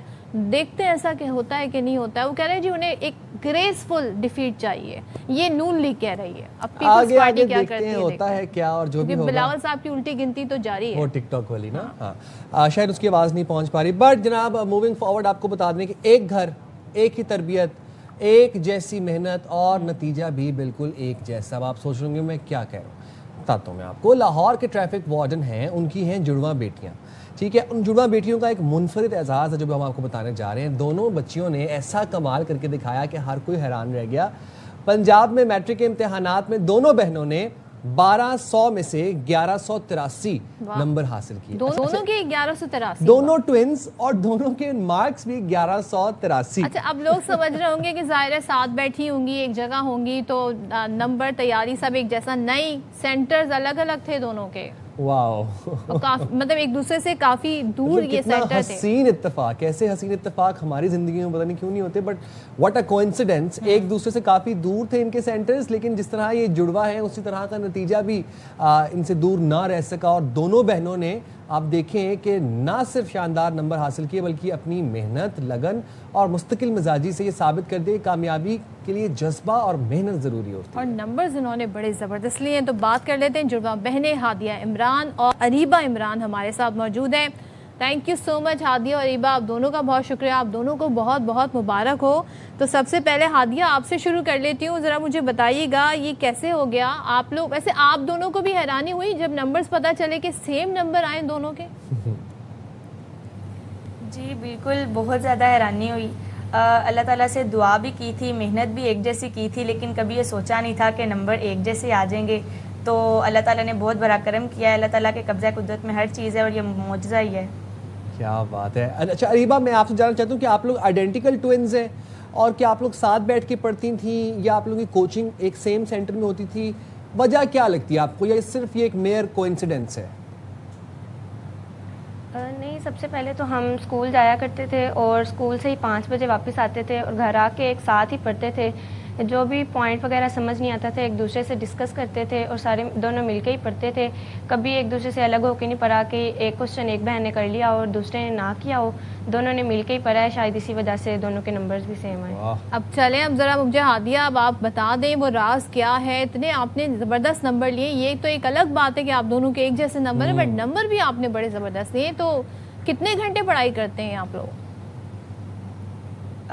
ये सब कुछ इसका पूरा क्रेडिट मैं अपने स्कूल को देना चाहती हूँ, जिन्होंने हमें इतनी लगन और मेहनत से पढ़ाया। सुबह 7 बजे हम स्कूल जाते थे, शाम 5 बजे हमें स्कूल की टाइमिंग ही सुबह 7 से 5 बजे थी, शाम 5 बजे हम घर वापस आते थे और स्कूल का काम मुकम्मल करने में 1-2 घंटे लग जाते, तो यही पढ़ते थे। इसके अलावा हम अदर एक्टिविटीज़ भी करते थे। अच्छा, मैं वैसे ऑन अ लाइटर साइड ये जानना चाह रहा हूँ, सिंस अब आप लोगों के नंबर सेम है तो मैं इसकी कोई रीजनिंग लॉजिकली मैं इसको ना ज़रा प्रूव करना चाह रहा हूँ। मुझे बताएं, आप लोग ट्विन्स हैं, तो ऐसा होता है कि हादिया कभी कोई एक बात सोच रही हो तो वो अरीबा के जहन में भी आ जाए, या अरीबा कुछ अगर सोच रही हो तो वो हादिया के जहन में आ जाए? जी ऐसा होता है, कई दफ़ा हुआ भी हुआ है ऐसे, और वैसे भी हमारी चॉइस वगैरह भी सेम ही है। मुझे अरीबा, हादिया आप बताएं। जी अक्सर हो जाता है, जो क्वेश्चन मैं टीचर से करना चाह रही होती हूँ वो पहले अरीबा पूछ लेती है, या जो मैं कर लेती हूँ वो बाद में अरीबा मुझे बताती है कि मैं भी यही पूछने वाली थी। या किसी से कोई बात भी करनी हो तो हम अक्सर ही एक साथ ही बेसाख्ता सेम अल्फाज बोल बैठते हैं। और उसके अलावा हर चीज़ में हमारी चॉइस भी एक जैसी है, टीचर भी हमें एक ही पसंद है और सब्जेक्ट भी एक ही पसंद है। इस तरह से क्या बात है। अरीबा आप बताएं, अब आप लोगों के फ्यूचर प्लान्स क्या हैं? दोनों ने कुछ एक ही प्रोफेशन की तरफ बढ़ना है, आगे पढ़ाई कंटिन्यू करनी है, करना क्या है अब आप लोगों ने? इंशाल्लाह ताला हम लोगों ने डॉक्टर बनना है दोनों ने, और अपने दादा अबू के नाम पे एक हॉस्पिटल खोलना है माशाल्लाह। ज़बरदस्त, बड़े ज़बरदस्त एम्स हैं आपके। हादिया, आप भी इत्तेफाक करती हैं अरीबा के इस प्लान से? जी बिल्कुल इत्तेफाक करती हूँ। दरअसल मेरे दादा वो ये चाहते थे कि हम अपना हॉस्पिटल बनाएं, तो इंशाल्लाह ताला दादा वो के नाम का हॉस्पिटल बनाएंगे इंशाल्लाह। और इस वक्त अब अरीबा इतने बच्चे आपको देख रहे हैं, बच्चियां आपको देख रही हैं, आपसे इंस्पायर हो रही हैं, आपके माशाल्लाह 1200 में से 1183 मार्क्स, ये बहुत ज़बरदस्त मार्क्स हैं। क्या पैगाम देना चाहेंगे सारे यंगस्टर्स को? मैं सब स्टूडेंट्स को ये पैगाम देना चाहती हूँ कि कभी भी किसी इंसान को ये नहीं सोचना चाहिए कि वो नहीं कर सकता। अल्लाह ताला ने हर इंसान के अंदर कोई ना कोई खूबी ज़रूर रखी होती है, उस इंसान को वो खूबी जानने की कोशिश करनी चाहिए और हमेशा कोशिश करते रहना चाहिए। हमेशा कोशिश करते रहना चाहिए। हादिया, वैसे थोड़ा सा मुझे ये बताइएगा, आप ज़ाहिर है अक्सर व बेशतर ये होता है, बहुत सारे चैलेंजेस भी फील होते हैं, तो पढ़ाई को लेके आप लोग बहुत ज़्यादा परेशान तो नहीं होते कि भाई बस हमने फर्स्ट ही आना है, हमने सेकंड भी नहीं आना? कुछ बच्चे ऐसे होते हैं नर्ड किस्म के, या आप लोग बड़े चिल होकर रिलैक्स होकर पढ़ते हैं? नहीं, ज़्यादा परेशान तो नहीं होते, लेकिन अगर ज़्यादा ही कुछ कम नंबर आ जाए टेस्ट में तो उसमें परेशान हो जाते हैं, क्योंकि हमारे वालिदैन का ख्याल आता है कि वो हमारे लिए जो है वो दिन रात एक करते हैं, खून पसीना जो है वो एक करते हैं हमारे लिए। तो अगर हम लोग उनकी उम्मीदों पे पूरा नहीं उतरेंगे तो फिर उनको तो तकलीफ़ होगी। इस वजह से अगर कम नंबर आ जाते हैं तो फिर थोड़ा मसला भी होता है, ज़्यादा परेशान भी होते हैं। तो वैसे एक्स्ट्रा करिकुलर एक्टिविटीज़ क्या हैं आप लोगों की अरीबा? हम लोग क्रिकेट भी खेल लेते हैं, क्रिकेट बहुत पसंद है, और स्पीच वगैरह भी कर लेते हैं, राइटिंग और पेंटिंग वगैरह कर लेते हैं। और ये दोनों के इंटरेस्ट सेम है इसमें भी? जी वाह वाह वाह, क्या बात है, ज़बरदस्त भाई। अब बड़ी कहते हैं ना, हमें नज़र आ रहा है कि दोनों बड़ी अच्छी और मेहनत से आगे बढ़ती हैं। अच्छा हादिया, थोड़ा सा हमें बता दीजिए आपके घर वालों का क्या इनिशियली रिएक्शन था जब उन्होंने आपके ये मार्क्स देखे, क्या कहा उन्होंने? सबसे पहले तो मेरी मम्मा ने हमारे देखे थे मार्क्स, तो मम्मा बहुत ज़्यादा खुश हुई थी, बहुत ज़्यादा खुश हुई थी। पापा भी पास ही थे, और अभी एक का ही रिज़ल्ट मेरा पहले सबसे देखा था, तो मेरा रिज़ल्ट पता चला था, तो मैं तो बिल्कुल साइलेंट थी, क्योंकि अभी अरीबा का पता नहीं चला था। फिर जैसे ही अरीबा का पता चला और दोनों के सेम मार्क्स आए, तो मतलब मेरे पापा ने भी रोना स्टार्ट कर दिया, मम्मा ने भी, और हम दोनों ने भी गले लग के बहुत ज़्यादा रोया और बहुत ज़्यादा खुशी हुई, और अल्लाह ताला का बहुत ज़्यादा शुक्र अदा किया। ज़बरदस्त, thank you very much Hadiya Reeba. और हम दुआगो हैं कि आप इसी तरह ही अपने माँ बाप का नाम रोशन करते हैं और पाकिस्तान का नाम भी एक दिन आप रोशन करें। अच्छा, जब हम किसी हाई अचीवर स्टूडेंट की स्टोरी आप लोगों से शेयर करते हैं बाखबर सवेरा में, इसका मकसद होता है आप लोगों को अवेयर करना और उनको अप्रिशिएट करना। इसका हरगिज़ मतलब ये होता है कि पेरेंट्स अपने बच्चों के साथ मवाजना शुरू कर दें, तो अपने बच्चों की कुट लगाना शुरू कर दें कि अगर वो कर सकते हैं तो तुम क्यों नहीं कर सकते। बिल्कुल, हो सकता है उनके अंदर दूसरे स्किल्स हों जिसमें वो आगे बढ़ना चाहते हो। तो यहाँ पर हम छोटा सा ब्रेक लेते हैं, ब्रेक के बाद वापस आते हैं।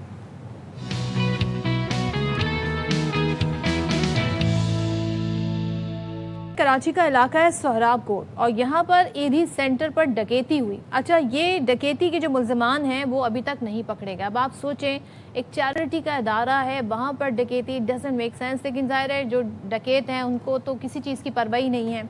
ईदी सेंटर में डकैती उस वक्त की गई थी, ये वारदात उस वक्त हुई थी जिस दिन मुलाजमीन को सैलरी देने के लिए बैंक से कैश निकलवाया गया था और 2 मोटरसाइकिलों पर सवार 4 मुसल्लह मुल्ज़िमान ने वारदात की और 65 लाख रुपए लूट कर फरार हो गए। नहीं, बट सैलरी के लिए बैंक से कैश निकलवाया जा रहा था, ऑनलाइन सैलरी ट्रांसफ़र नहीं होती वहाँ पे। पुलिस के मुताबिक मुलाजमीन से इब्तदाई मालूमात हासिल की जा रही हैं। मुलाजमीन के मुताबिक 4 मुल्ज़िमान हेलमेट पहने आए थे। वज़ीर आला सिंध ने IG पुलिस से वाक़े की रिपोर्ट तलब की है और कहा है कि ईदी सेंटर गरीबों और लावारिसों का सहारा है। वाक़े की फौरी जांच पड़ताल करके मुल्ज़िमान को अंजाम तक पहुंचाया जाए। गालिबन 60-65 लाख रुपया था जिसकी ये वारदात हुई है। तो फिर गुफ्तगू भी कर लेते हैं। गुफ्तगू के लिए हमारे साथ मौजूद हैं सरबराह ईदी फाउंडेशन फैसल ईदी साहब। बहुत शुक्रिया फैसल ईदी साहब। जानना मैं आपसे चाह रहा हूँ कि पुलिस की तफ्तीश कहाँ तक पहुँची अभी तक और ये वाक़या कैसे पेश आया? ये तनख्वाह जो है वो बैंक से निकाल के जो है वो तकसीम की जा रही थी और इसमें एक दिन पहले भी हो चुकी थी तकसीम और बाकी जो रह गए थे उनकी तनख्वाह जो है वो आज तकसीम की जा रही थी जिस दिन ये वारदात हुई है। और उसमें जो है ये मुसल्ला 4 वारदाती आए और उन्होंने 3 अंदर दाखिल हुए, शायद एक बाहर गालिबन खड़ा हुआ था, नकाब मुँह में लगाए हुए थे उन्होंने और जो है वो मार कुटाई करके छीन के पैसे ले गए। और ये पिछले 50 सालों से इसी तरीके से हम यहाँ पे तकसीम करते हैं तनख्वाह। और अब दूसरे सेंटरों पे जैसे कि आपने कहा कि बैंक पे जो है वो ट्रांसफ़र होती है, तो ये हमारे जो वर्किंग क्लास है इनको बेचारों को बैंक ऑपरेट करना नहीं आता, इनके भी बैंक हमें ही ऑपरेट करने पड़ते हैं। तो ये अकाउंट्स तो तकरीबन सबके खुल ही गए और 1-8 महीने के अंदर ये सारे बैंक में ट्रांसफ़र होने थे। अच्छा, तो ईदी साहब ज़रा ये बताइएगा, वैसे उमूमन सिक्योरिटी कैसी होती है? आपने कहा कि पहले ऐसा वाक़या पेश नहीं आया, लेकिन उस दिन क्या आपको कोई ख़दशा है कि जहाँ से जिस बैंक से पैसे निकलवाए गए वहीं से ये पीछा करते आ रहे थे? इस बारे में आप क्या बताएंगे? कुछ भी हो सकता है, हमारे अंदर का भी कोई बंदा मिला हुआ हो सकता है या मुमकिन है कि वो पीछा करके आ रहे हों, इनको इत्तलात हों या बैंक से इनको इत्तला मिली हो। तो बैंक तो यहाँ से मतलब बम्बई बाज़ार से ये मीठादर से जो है वो बैंक से लेके गए थे और पूरा रास्ता जो है वो वहाँ पहुँचे। इसके बाद जो है इन्होंने ये क्या हरकत की है।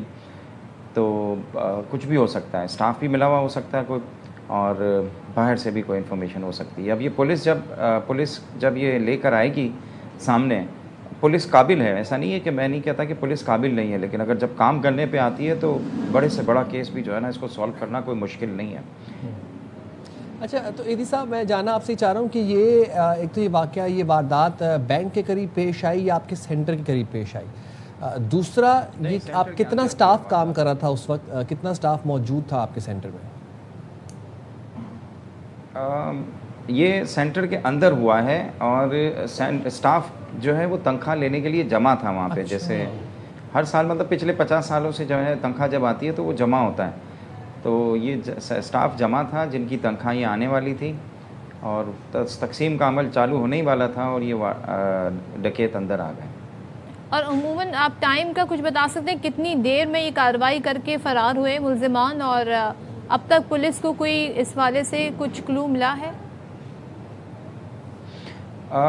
वारदात जो है वो ज़्यादा देर नहीं हुई, मेरे ख्याल से लेस देन अ मिनट में जो है या 1 या 2 मिनट के अंदर इन्होंने ये वारदात की है।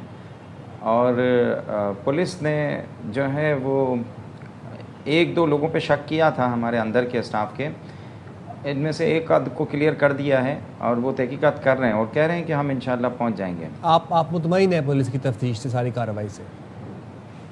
अभी तक मैं मुतमईन नहीं हूँ, आज चौथा दिन है और पुलिस कहीं किसी नतीजे पे नहीं पहुँची है। लेकिन वज़ीर आला सिंध ने आईजी से रिपोर्ट भी तलब की है, तो ज़ाहिर है इतनी आला सतह पर अब इस चीज़ को टेकअप किया गया है, तो आप आने वाले दिनों में समझते हैं कि मालूम हो जाएगा कौन है ये मुल्ज़िमान, रकम की रिकवरी भी हो जाएगी? पुलिस अगर सीरियसली काम करे तो बिल्कुल पता चल जाएगा। Rightly sir, thank you very much. फैसले साहब हमारे साथ मौजूद थे और बड़ा अफसोसनाक वाक़या ज़ाहिर है कि वहाँ पे वो एक चैरिटी और कम्युनिटी वेलफेयर का एक सेंटर है और ईदी की क्या खिदमात हैं वो हमारे माशरे के लिए भी ऑल बच्चे को ही पता है, किसी को छुपी नहीं है। वहाँ पे ऐसी हरकत करना ये एक मैं कहता हूँ इंसानियत से गिरी हुई हरकत है, बहुत घटिया हरकत थी। जाएंगे छोटी सी ब्रेक पे, हाजिर होंगे ब्रेक के बाद। स्टे देयर विद अस।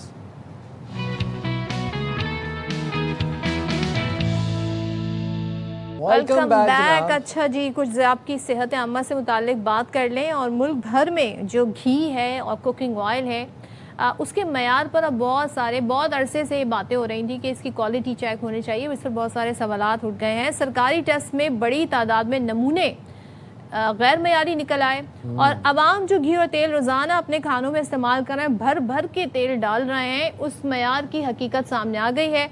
वजारत मनसूबाबंदी के मुताबिक मुल्क भर से जमा किए गए बनास्पति घी, खोदनी तेल और पैक शुदा दूध के तकरीबन 500 सैंपल्स की लेबॉर्ट्री में जांच पड़ताल की गई, जिनमें से तकरीबन 200 नमूने मतलूबा मयार पर पूरे ना उतर सके। और हम तो आपको पहले ही बहुत बार बता चुके हैं कि जो दूध होता है उसमें पता नहीं क्या क्या केमिकल्स भी मिलाए हुए होते हैं। अब तशवीशनाक सूरत हाल ये है कि बनास्पति घी और तेल के नमूनों में जो आई है सूरत हाल, उसमें PECSR में किए गए टेस्ट के मुताबिक बनास्पति घी के तकरीबन 48% नमूने गैर मेयारी पाए गए। इससे भी ज़्यादा हैरान कुन इंकशाफ मैं आपको बताता हूँ। रिफाइंड पाम ऑयल के हवाले से ये इंकशाफ हुआ है, जिसके 75% नमूने मुकर्रर मयार पर पूरे ही ना उतर सके। यानी बाजार से हासिल किए गए रिफाइंड पाम ऑयल के हर 4 में से तकरीबन 3 नमूने मयार से कम तर निकले, जबकि बनास्पति घी की भी तकरीबन हर दूसरे नमूने पर सवालिया निशान सामने आया। तो फिर नमूना ठीक कौन सा था ये समझ में नहीं आ रही। तो जो हम यूज़ कर रहे हैं, जो कंज्यूम कर रहे हैं, यही बता दें कि आप ये इस्तेमाल कर लें। नहीं गुफ्तगू के लिए हमारे साथ मौजूद है माहिर ग़िज़ायात हिना अनीस साहिबा। Thank you very much Hina, आपने प्रोग्राम के लिए वक्त निकाला। क्या करें अब, मतलब ऑयल घर में बना सकते हैं हम? देखें, सबसे पहली बात तो ये जो गैर मयारी चीज़ें हैं ये कोई एक नहीं, ये बेइंतहा हैं। अब हम इन्हें कैसे रेक्टिफाई करें, हम तो नहीं कर सकते घर पे। तो मैं एक बड़ी आसान सी बात बताती हूँ कि हमारी बॉडी को ये जो एक्सटर्नल फैट्स है ना, इनकी ज़रूरत ही नहीं है। इनको अब अपनी डाइट से, अपनी लाइफ से ऑब्सोलीट कर दें, हटा दें। कोरमा खाना है, बिरयानी खानी है, इसमें तो तड़का लगना है, अब कैसे कर ले? हमारे तो खाने ही देसी मज़ेदार ही हैं। देखें, ये मैं एक रिसर्च बताती हूँ आपको। बहुत पहले जब हस्पताल बन रहे थे ना, तो मेडिसिन उस वक्त की फूड इंडस्ट्री को लिटरली ये चीज़ें प्रोवाइड की गई कि ये जितना इंसानों को बीमार कर सकेंगे तो अद्वियात बिकेंगी, हस्पताल भरेंगे, ठीक है। और इसमें जो सबसे बड़ी कंजप्शन की 2 इंडस्ट्रीज़ हैं, दैट इज़ एक ऑयल इंडस्ट्री है और दूसरी एक वीट ब्रेड वाली इंडस्ट्री है, ठीक है। और तीसरी इंडस्ट्री आती है आपकी शुगर इंडस्ट्री। इन तीनों चीज़ों को लेके, ऑयल्स को, गंदम को और चीनी को लेके इन्होंने बेइंतहा चीज़ें बना दी, प्रोडक्ट्स बनाई। ये प्रोडक्ट्स आप जितनी कंज्यूम करेंगे इतनी दवा ज़्यादा बिकेगी, ठीक है, जिसमें कार्डियोवैस्कुलर की दवाई आ जाती है, डायबिटीज़ की दवाई आ जाती है, हार्मोनल इम्बैलेंसेस की दवाई आती है, ओबेसिटी की दवाई आती है, गट हेल्थ की दवाई आती है, सबसे ज़्यादा बिकती हैं। पूरी दुनिया में सबसे ज़्यादा 2 अद्वियात सबसे ज़्यादा बिकती हैं, जिसमें कार्डियोवैस्कुलर और डायबिटीज़। तो हिना, अब आप लोगों को कितनी बीमारियों के नाम बता दें, people will not be convince, वो वही खाने खाएंगे जो हमें बरसों से जिनकी आदत है और हमारे बड़े ज़बरदस्त खाने। अब ज़रा बताइए, काम सारे घर में बैठे कैसे अंदाज़ा लगा सकता है कि जो ये ऑयल है या जो ये घी है ये गैर मेयारी, कुछ हमें मिल सकते हैं? देखिए, मैं आपको बात बताऊँ, कुछ भी नहीं मिल सकता। मैंने बहुत बड़ी ब्रांड नहीं, हम उसका कलर देख के, थिक डेंसिटी देख के कुछ मयार जांच सकते हैं। वो कलर जितनी बड़ी, जितनी महंगी इंडस्ट्री है, वो इतना अच्छा कलर आपको वाइट कर देगी, उसको ट्रांसपेरेंट कर देगी, उसको सिल्वरिश पे ले आएगी, लाइट गोल्ड पे ले आएगी, पैकेजिंग अच्छी कर देगी, नाम आ जाएंगे, डब्बे पे लिखा हुआ होगा olive oil, canola olive, sunflower, ये मिक्स वो मिक्स, ऑलिव के नाम पे या ऑलिव की तस्वीर दिखा के लोगों को बेवकूफ़ बनाया जा रहा है। कहीं ना कहीं कंपनीज रजिस्टर्ड होती हैं ना, तो इन्हें भी तो उसूलों को लेकर चलना पड़ता है। अगर ये उसको कहीं अबाइड नहीं कर रही है तो इन पे तो केस भी हो सकता है। हो रहे हैं ना, यही इसीलिए तो ये रिसर्च सामने आई है। बहुत सारी बड़ी कंपनीज। इसका मुतबादिल क्या है? इसका मुतबादिल है कि आप घर में बलाई से अपना देसी घी खुद तैयार करें, ठीक है ना। और दही में बहुत अच्छा फैट है, सबसे ज़्यादा वो खाएं। और जो सरसों है, कौन जाएगा अगर अब मैं बताती हूँ ना आसान चीज़ें क्या हैं। पब्लिक ने क्या करना है, सरसों लें, कोल्ड प्रेस करवा लें कोलू पे, ठीक है, सरसों का तेल ले आएँ। नारियल को कोल्ड प्रेस करवा लें, नारियल का तेल ले आएँ। ये दोनों वो तेल हैं जो आप अपने खानों में डाल सकते हैं, नारियल का तेल खाने पका सकते हैं। कोकोनट ऑयल, पूरे वर्ल्ड में MCT, ठीक है ना, MCT एक फैटी एसिड चेन होती है, वो नारियल के तेल में बेहतरीन पाई जाती है, जो आपके बॉडी के मेटाबॉलिज्म में हेल्प करती है, आपकी हेल्थ को इंक्रीज़ करने में हेल्प करती है, ठीक है ना। अच्छा, ऑलिव ऑयल का जहाँ तक की बात आती है, बहुत महंगा है, इतनी आसानी से मिलता नहीं है, सही नहीं है, तो ऑलिव ऑयल हम खाना पकाने में इस्तेमाल भी नहीं कर सकते हैं, ठीक है ना। दो तेल हैं हम खाना पकाने में इस्तेमाल कर सकते हैं, जिसमें सरसों का तेल आता है और जिसमें कोकोनट ऑयल आता है। आराम से आप खुद निकलवा सकते हैं। बहुत ज़्यादा बड़ी पंजेंट स्मेल होती है, लेकिन सरसों का तेल आपके बहुत सारे फूड में बहुत अच्छा काम करता है। फिर जो जिस तरह के बिरयानी और कोरमा की बात कर रहे हैं, उसमें आप देसी घी और सरसों के तेल को मिक्स करके भी डालेंगे तो एक अच्छी फ्रेग्रेंस डेवलप हो जाएगी। देसी घी वैसे हमारी हेल्थ के लिए बेहतर है, अगर हम नॉर्मल ऑयल की जगह हर खाने में देसी घी डाल दें। बिल्कुल बेहतर है, देसी घी बेहतर है, मक्खन बेहतर है, सफ़ेद वाला मक्खन। ये वो चीज़ें हैं जो आपके बॉडी के टेम्परेचर पे जाके आपकी बॉडी के टेम्परेचर पे पिघलती हैं। एक वो आर्टिफिशियल चीज़ है जिसको पिघाल के पड़ा हुआ है, ठीक है, वो फ्रिज में भी, हम ये बताते हैं तेल तो फ्रिज में भी नहीं जम रहा, क्या हमारा जिस्म फ्रिज है? नहीं, हमारी बॉडी का एक टेम्परेचर है, उस पर कोई चीज़ जमती नहीं है। तेल एक ऐसे टॉक्सिन प्रोड्यूस करता है, आपकी आर्टरीज को क्लॉग करता है, ब्लॉक करता है। लोग तेल खा के भी कार्डियोवैस्कुलर डिजीज़ में मुब्तला हो जाते हैं, तो वो तो नहीं जम रहा। तो अक्ल का इस्तेमाल करें कि ये एक्चुअली बॉडी में टॉक्सिन्स बना रहा है। अच्छा, एक चीज़ मुझे और बता दें, जैसे फ़र्ज़ करें, अब ज़ाहिर है अब आप, ऐसा तो नहीं हो सकता ओवर द नाइट ये सारे तेल और घी जो हैं ये बिकने ही ख़त्म हो जाएं, लेकिन हमारे यहाँ ये रिवाज नहीं है। बाहर कंट्रीज़ में ये रिवाज ज़रूर है, वो कोई भी प्रोडक्ट हो, इवन के शैम्पू भी हो, उसके इंग्रेडिएंट्स ज़रूर लिखे होते हैं, उसे पढ़ते हैं। तो अब अगर हम कुकिंग ऑयल ख़रीदने जाएँ, उस पर भी कुछ इंग्रेडिएंट्स लिखे होते हैं, उनकी क्वांटिटी लिखी होती है। वो कौन से इंग्रेडिएंट्स हैं जो देखना चाहिए, जो बताते हैं कि भाई हाँ ये थोड़ा बहुत ही मेयारी तेल, मेयारी सनफ्लावर, ठीक है, इसमें ऑलिव लिखा हुआ हो 50%, या सबसे अच्छा पहले के 4 इंग्रेडिएंट देखें। फर्स्ट टॉप, कोई किसी भी लेवल को पढ़ने के लिए फर्स्ट 4 इंग्रेडिएंट का देखना ज़रूरी होता है कि कितनी % क्या है। सनफ्लावर बेहतर है, उसमें ऑलिव बेहतर है, उसमें कॉर्न बेहतर है, ठीक है ना।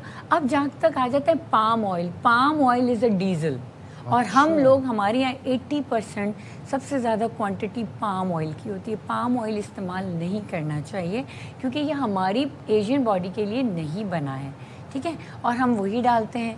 तो सनफ्लावर, ऑलिव, कॉर्न, ये बेहतर चीज़ें हैं, आप इनसे निकला हुआ तेल इस्तेमाल करें और फिर मिक्स कर लें थोड़ा सा ना, तेल की क्वांटिटी को कम कर लें। हम तेल की क्वांटिटी बहुत इस्तेमाल करते हैं। इस मिसकॉन्सेप्शन को मुझे सबसे पहले पब्लिक से हटाना है कि डीप फ्राइड ज़्यादा तेल में ही खाना बनेगा, ऐसा कुछ भी नहीं है, ठीक है ना। कम तेल में भी खाना बन सकता है। पकौड़े अगर आपने फॉर इंस्टेंस बनाने हैं तो आप एयर फ्रायर में बना लें। एयर फ्रायर, थोड़ी सी चीज़ों को देखें, तेल कितना महंगा है, एक एयर फ्रायर पे इन्वेस्ट कर दें, ठीक है, तेल की कीमत से बच जाएंगे ना पैसे, कितना महंगा है। तो वो जो उसकी रेडिएशंस होती हैं उससे अगर वो कैंसर कॉजिंग सुना है? नहीं, ऐसा कुछ भी नहीं है, उसकी रेडिएशन। तो लोगों ने तो माइक्रोवेव का भी यही बताया। देखें, सबसे बड़ी बात है कि अगर कोई टेक्नोलॉजी है जिसमें एयर फ्रायर वो टेक्नोलॉजी है कि जिसमें कोई रेडिएशन नहीं है, उसमें एयर को एब्जॉर्ब किया जाता है, मॉइस्चर को एब्जॉर्ब किया जाता है, गर्म हवा इतनी स्पीड से अंदर से आती है कि उससे चीज़ क्रिस्प हो जाती है।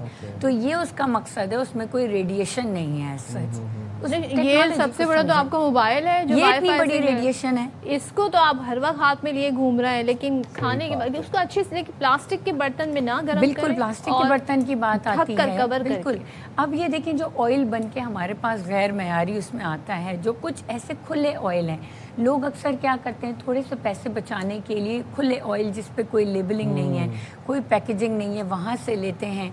ऐसे घी और ऐसे ऑयल की कंपनियाँ जो कि रजिस्टर्ड ही नहीं है, लोग उन जगह तक पहुँच जाते हैं, वहाँ से लेकर आ जाते हैं। तो वो ना करें, क्योंकि देखिए वो प्लास्टिक की बारीक थैली में माइक्रो प्लास्टिक रिलीज़ हो रहे हैं धूप से और बहुत सारे एटमॉस्फेयर से, ठीक है, हीट में पड़ा हुआ होता है वो। तो वो तो ऑलरेडी जहर बन चुका होता है आपके लिए, और उसी को ही हम इस्तेमाल कर रहे होते हैं। तो ये बहुत जहरीली चीज़ें, इसको इस्तेमाल ना करें। अपनी डाइट में सीड ऑयल बहुत अच्छा है, अगर थोड़ा सा भी इस्तेमाल करें। अफोर्ड नहीं कर सकते तो थोड़ा इस्तेमाल करें। तिल का तेल, सफ़ेद तिल का तेल बहुत बेहतरीन है आपकी सेहत के लिए। सेसमी ऑयल, जितने चाइनीज़ खाने, जितने नूडल्स, जितने ऐसे हॉट पॉट वगैरह हम खाते हैं, सफ़ेद तिल के तेल। और उसमें तो तेल का कितना कम इस्तेमाल आप ये देखें ना कि हम पाकिस्तानी और इंडो पाकिस्तानी जो भी हम लोग हैं, हम इतने अनहेल्दी क्यों हैं? ओबेसिटी क्यों इतनी बढ़ती जा रही है? अर्ली एजिंग क्यों इतनी आ रही है? इस ऑयल का कंजप्शन। सबसे पहले मैं चीनी को इतना नुकसानदेह नहीं कहती जितना मैं ऑयल को नुकसानदेह कहती हूँ। सबसे ज़्यादा इन्फ्लेमेशन कॉज करता है आपकी बॉडी में। बिल्कुल जी, ठीक है, बहुत शुक्रिया। थैंक यू सो मच है ना, बहुत शुक्रिया।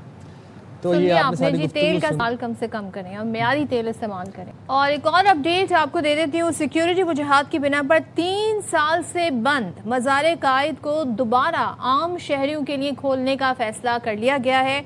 सेनेट की ज़ेली कमेटी इनके इजलास में ये फैसला हुआ है। मज़ार कायद और उसके अतराफ के जो इलाके हैं वहाँ के इंतज़ामी, तरक्याती और सफाई, सिक्योरिटी और माली उमूर का जायज़ा लिया गया।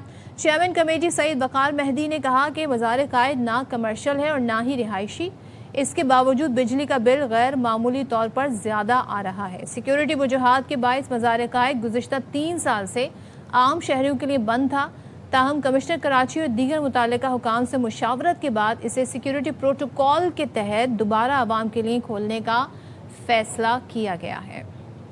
तो अब पब्लिक से भी हमारी अपील है कि अब जब वहाँ पर आप विजिट करने जाएं तो सफाई सुथराई का आपने ज़रूर ख्याल रखना और है। बेसिक सिविक सेंस को मद्देनजर रखते हुए जो आपकी एज अ गुड रिस्पॉन्सिबल शहरी जिम्मेदारियाँ उसको निभाएं, ताकि ये ना हो कि दोबारा आपके लिए बंद हो जाए। अच्छा जी, अब आपको पता है कि जनाब आज 10 तारीख है, 14 अगस्त आने वाली है और इस परचम के साए तले आपको पता है हम सब एक हैं।